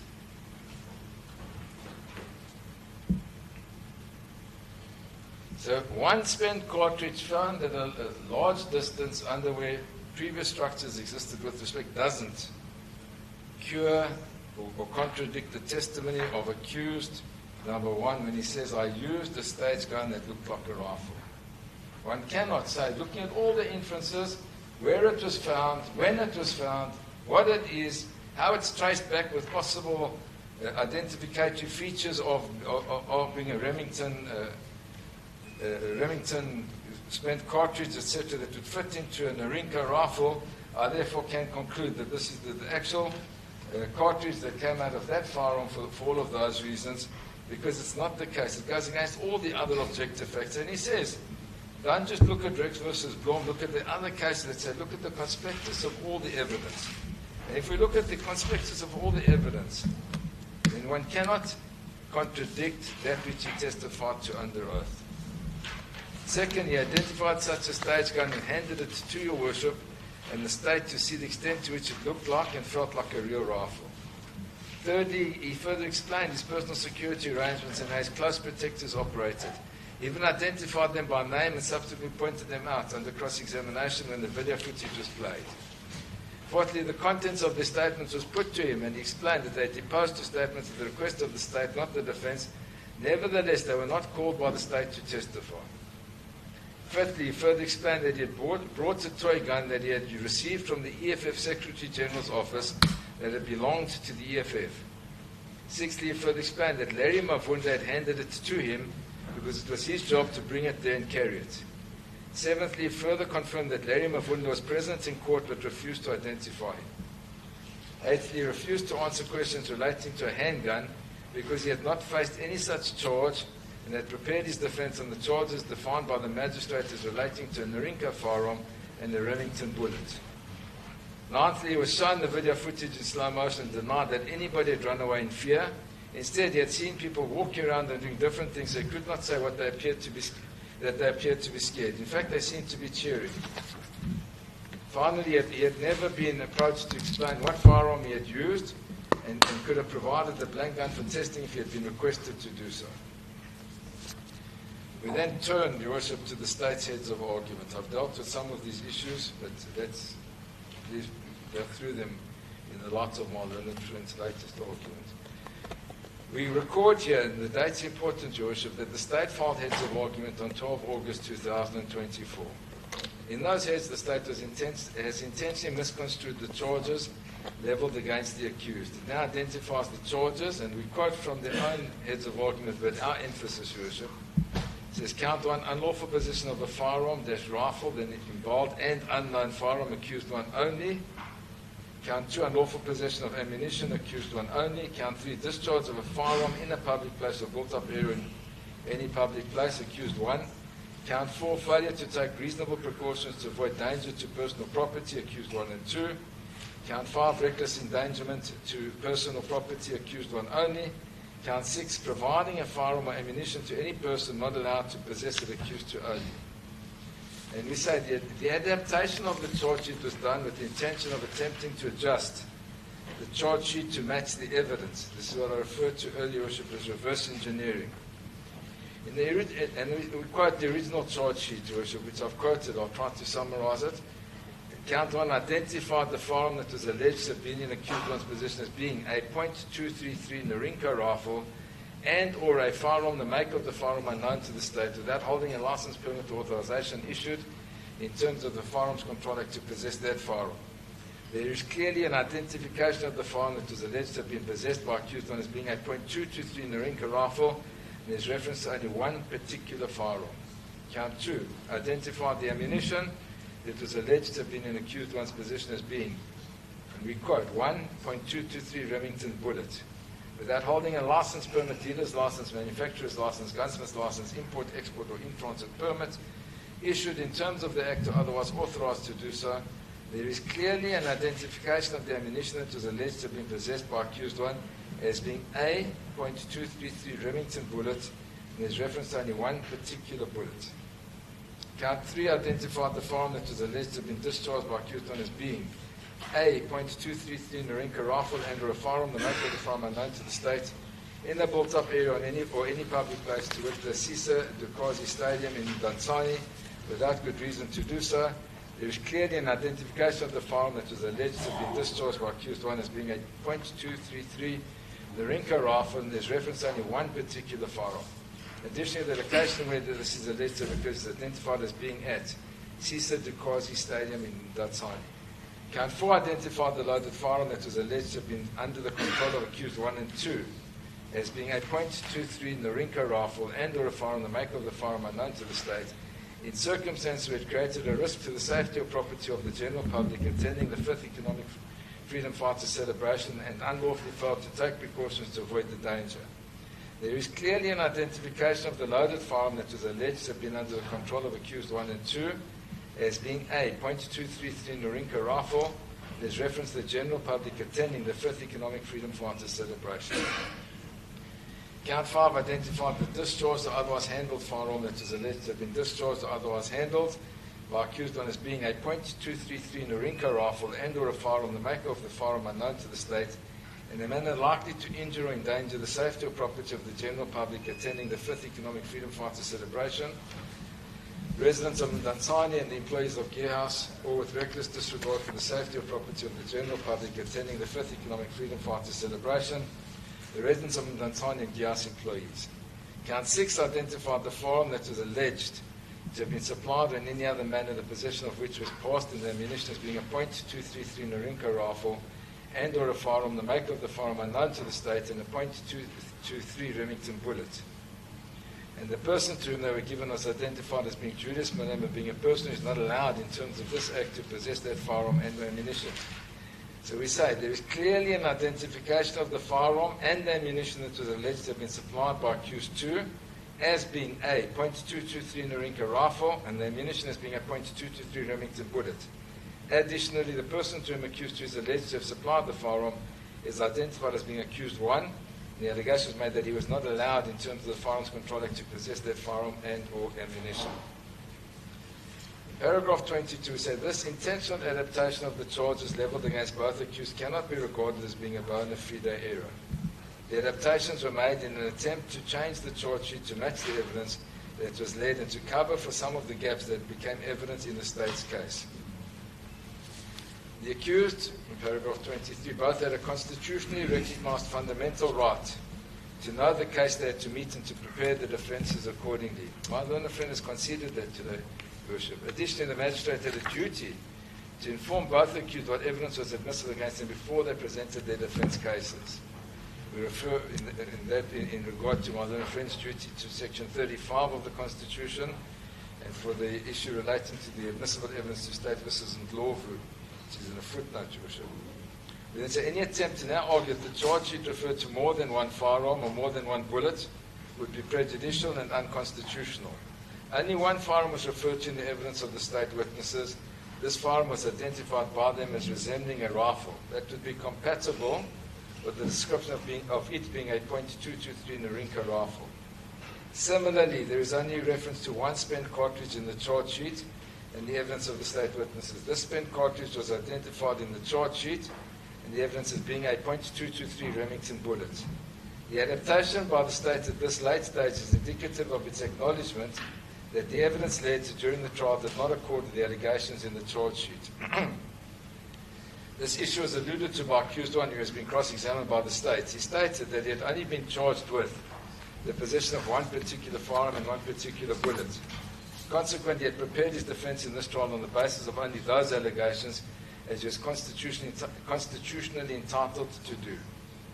These allegations are further borne out by the recently introduced allegation by the state in its heads of argument that a video went viral where an accused one was seen firing 15 shots with a handgun followed by an additional 7 shots.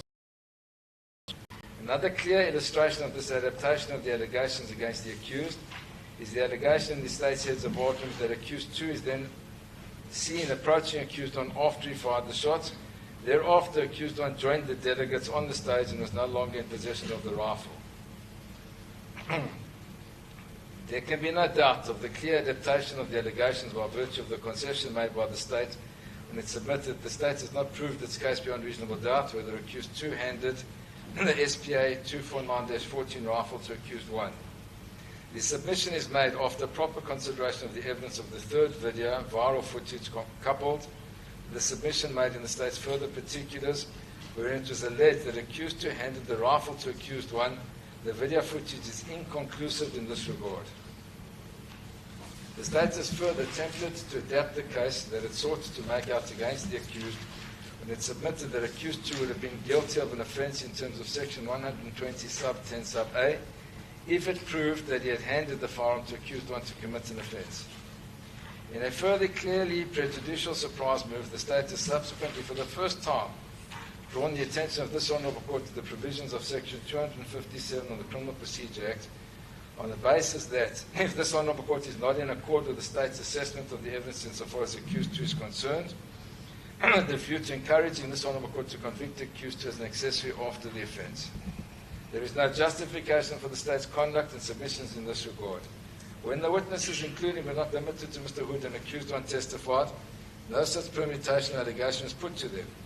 In fact, insofar as the state now seeks to contend that accused 2 facilitated the commission of an offence by accused 1, it was obliged to put that allegation to him in cross-examination but did not do so. More disturbingly, the state now submits that accused 2 had the breech block and or facilitated the removal of the breech block of the SPA 249-14 rifle to affect the outcome of the ballistic test results. We give the quote, it's paragraph 19 of the state's head, Your Worship. This was not put to any of the witnesses, including but not limited to both the state's and the defence ballistics experts. It is also not supported by any of the evidence led in the trial before this Honourable Court. Similarly, the submission that this toy blank rifle was the basis of accused 1's defence, and one would have expected that it should be produced to the ballistic expert or experts to compare it to the video footages and give an expert opinion on this aspect. In my view, the evidence relating to the actual blank toy rifle and the timing of presenting such evidence does not bolster the accused's defence, nor does it take his case anywhere. It is not only speculative, this is our submission, Your Worship, after the quote, from the heads at paragraph 29, we say it's not only speculative, but also lacks substance because the state's ballistic expert was confronted with the characteristics of such a firearm and could not dispute that it emits muzzle flash when fired. We're dealing still with the heads of argument and the evaluation by my learned friend of accused 1's evidence, we say that this is unsubstantiated and we set out our reasons. Firstly, there is no substance to the allegation that he lied about seeing people running after he fired the shots, despite this factor being so obvious as people could clearly be seen running in the first video footage when he started to discharge the 9mm Glock P handgun. Secondly, there is no evidence of a 9mm Glock P handgun having been at the stadium in the possession of accused 1 or even having been discharged. Thirdly, no spent cartridges from such a firearm were found at the scene, and no damage consistent with the firing of such a firearm on numerous occasions at the scene could be found. Fourthly, in fact, it was never put to anybody who testified that such a firearm had been at the scene in the possession of accused 1 or fired by accused 1. We say in paragraph 37, in the circumstances, the allegation that accused 1 was evasive and prepared to adapt his evidence as anticipated the state's cross-examination has no substance and ought to be regarded as being more indicative of the state's conduct in this matter. The state has obviously adapted the allegations against both accused with a view to adjusting it to be consistent with the evidence led in this matter. Similarly, the allegation that accused 1 knew that these were real firearms, that firing it into the crowd would pose a serious danger to lives and limb if fired directly into the crowd, is totally irreconcilable with the objective facts that no cartridges were found in the vicinity of where he was alleged to have fired these firearms, and no damage could be found. Another instance of not having put allegations to accused 1 relates to the submission that the person that handed the firearm to accused 1 took it from him again after he fired the shots and pressed the slide release as the slide remained backwards when the magazine was empty and was compelled to ensure that the slide of the firearm moved forward to its original position before he could place the firearm as his back where he originally took the firearm from before accused 1 fired the shots. And that's a quote, Your Worship, from the state's heads at paragraph 32.14. This was never put to any of the witnesses who testified, including but not limited to the ballistic experts and accused 1. We say, regard being had to all of the circumstances and objective facts, it cannot be contended by the state that the evidence clearly indicates that both firearms discharged were real firearms, and the court should make such a finding. And that's a quote from 32.15 of the state's heads. The further reference to accused 0 is nonsensical. So far as the state might wish to infer a reference to Larry Mabunda, the state should provide an explanation for its failure to either call this person to testify or to have charged him for the allegation that it purports to level against accused 2. The state did not even attempt to obtain a statement from Dario Mafunda. The state's belated attempt to refer to him as accused zero is the clearest acknowledgement of the significant role that he played and its inexplicable failure to have approached him by virtue of this reference to him as accused zero. One wonders whether the state would not like him to have been convicted without having been tried. The most astounding submission made by the state that goes to the crux of how this honourable court is obliged to assess the evidence that was led before it is that the timeline regarding when and where the cartridge case was discovered, as well as the proximity of its discovery in relation to the state, is an important aspect to consider. Due regard being had to these factors, being the time and place of discovery of the spent cartridge case, it cannot be said that there is no doubt that it was fired by accused one on the stage on 28 July 2018. Both the time and place of its discovery militate against a guilty verdict beyond reasonable doubt. Your Worship, we say that with regard to the photos that I showed Your Worship earlier, Exhibit A and A3, the photo number 8, is seen in the context of photo number 7, and the fact, Your Worship, that there's nothing that would corroborate that. There's no powder residue test done of the accused or of his clothing or anything in that regard. We say the objective evidence and judgment by the magistrate in the section 100% application make it clear July 2018. This is exacerbated by the state's further contention that several shots were fired by accused one from two different caliber firearms at approximately 2000 hours the Saturday evening of 28 July 2018. It's a quote from paragraph 32.24 of his heads of argument. It says, surely one would have expected there to have been damage, if not injuries and numerous spent cartridges at the site. Notably, there was no evidence by any eyewitnesses of any shooting.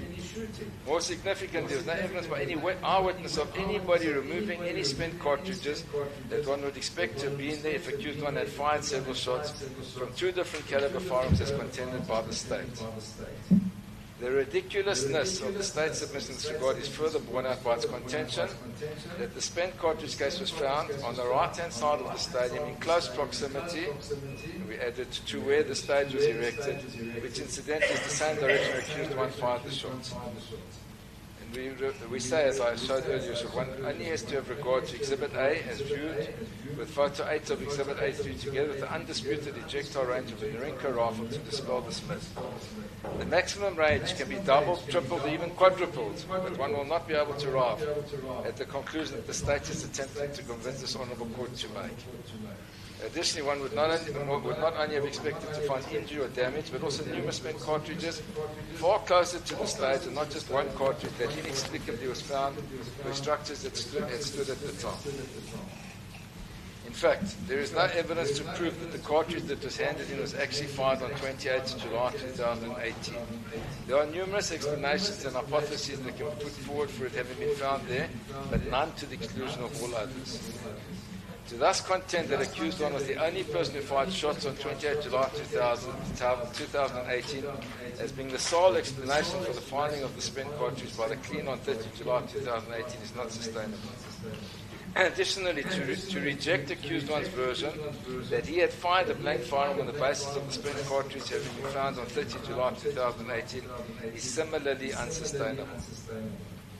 To require accused one to provide a plausible explanation how the spent cartridge was discovered at the very stadium where he fired shots other than to state that he does not know or that it could have been planted before he arrived at the stadium or when he left the stadium is not only an unfair submission and constitutes unfair cross-examination, but does not take the case any further, make out the case of proof beyond reasonable doubt. These are quotes from the heads which the identified in the footnotes. While it is submitted that this honourable court is not obliged to indulge in conjecture and find an answer to every possible inference which ingenuity may suggest, any more than the court is called to seek speculative explanations for conduct, for which on the face of it is incriminating, there is no legal substance to such a submission. In a similar vein, it cannot be said that once the video footage, which is pointed out the authorship of which has not been claimed or attributed to anybody, went viral, nobody could have planted the spent cartridge at the stadium. Because Mulder and friends had argued that in order to have done that, somebody had to have planted it, their name, this was going to go viral. But the one doesn't, like The one doesn't necessarily go before the other. It's not a logical conclusion.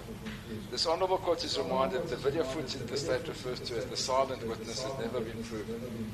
The objective facts are that nobody has claimed to be the photographer of the video footage, the owner of that cellular phone has not been traced, the laptop that was utilised by Gias was stolen and never recovered. Thus, the authenticity of the video has never been established beyond reasonable doubt. In actual fact, all of the real evidence referred to as the greatest stumbling blocks in the accused one's defence that tips the scale in the state's favour are not accurately recorded in that. Let me pause here, Your Worship, to say that one can't speak of tipping the scales when proof beyond reasonable doubt is required. It's not a preponderance or a balance of probabilities. So firstly, despite the undisputed presence of thousands of people at the DFF celebration, there were no eyewitnesses who testified before this honourable court. Secondly, there has not been any evidence of a handgun belonging to tactical security. Thirdly, the spent cartridge was found too far away from where accused one was on the stage.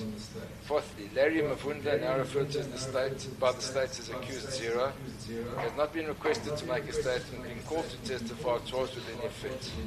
This results in a negative inference being drawn against the state. And fifthly, there was nothing sinister in the reaction of accused 2 and or Larry Mavunda before, during and after the shots were fired. In fact, all the people at the stadium, both on and off the stage, appeared to be in a celebratory mood. The accused one explained that the celebration included an element of showmanship or surprise when he testified. He went on to explain that what had happened at other celebrations and further explained to this honourable court that no prior discussions relating to the stage or to a forum had taken place because this would have detracted from the elements of surprise or showmanship. Worship, I note it's 10 to 4. I'm going to turn to the law, whereafter I still have comments on my learned friends' heads of argument. It's unlikely that I'm going to finish today. What I would thus request is that unless you're permitted to hear me quickly, I can try to summarize the law as quickly as possible. But then it's still for Mr. Matthews to argue.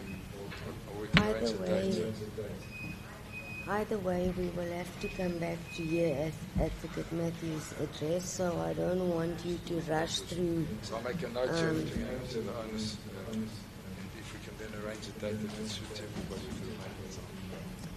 Look, since it is a parted and we need to listen or hear arguments, I will leave the decision as to a suitable date to you, Advocate Hodes, Scarlett's, Advocate Caesar, because then thereafter I will be involved, but then I can accommodate because it's what should happen.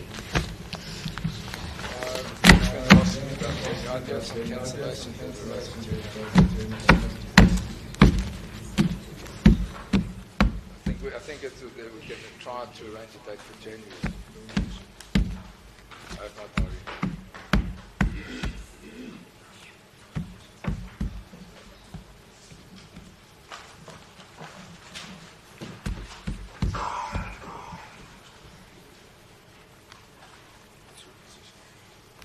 I approach the accused. Certainly.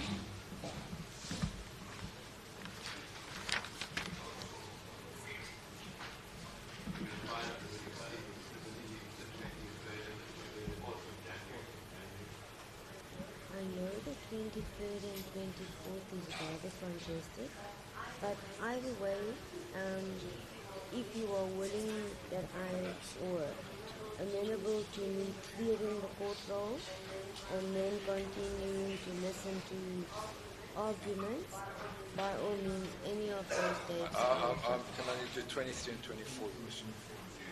23 and 24. Are you here in Istanbul? I'll come for it.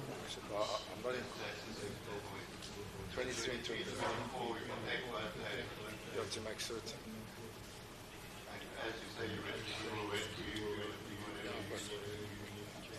Yeah, see, the problem is in my absence, many cases were placed not by myself, so I had to work through court books and enter it in the diary. So, but nonetheless, if we can say for the 23rd, we set the time at 11 to give me an opportunity to clear the roll and see how far we get on the It suits us 23rd. perfectly, because then we can fly in on the morning of the 23rd. Well before dinner. We can even, it's up to you. Okay. Is that time suitable for the state advocate, Caesar? 23 and 24, and then as from 11 on the 23rd. Advocate Matthews?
Please, the gallery, please.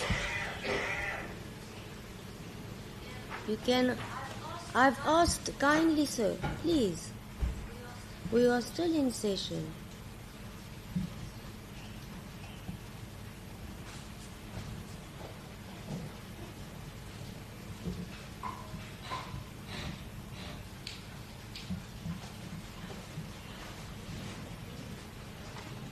Accused 1 and 2.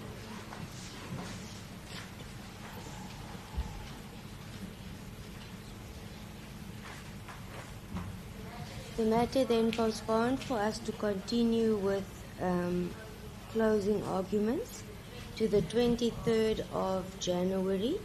We will again go back to the court we normally use, that would be Regional Court 4, trusting all is in a working condition on that date, and that we will then only start as from 11. I have an existing roll on both days, so it gives me a little bit of to see what I can do. So 23 January, 1 and 2 on bail for address on merits to continue, and if need be, we will also continue on the 24th of January. Thank you.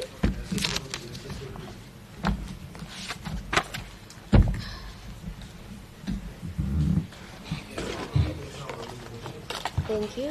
Please be seated and you may feel free to adjourn.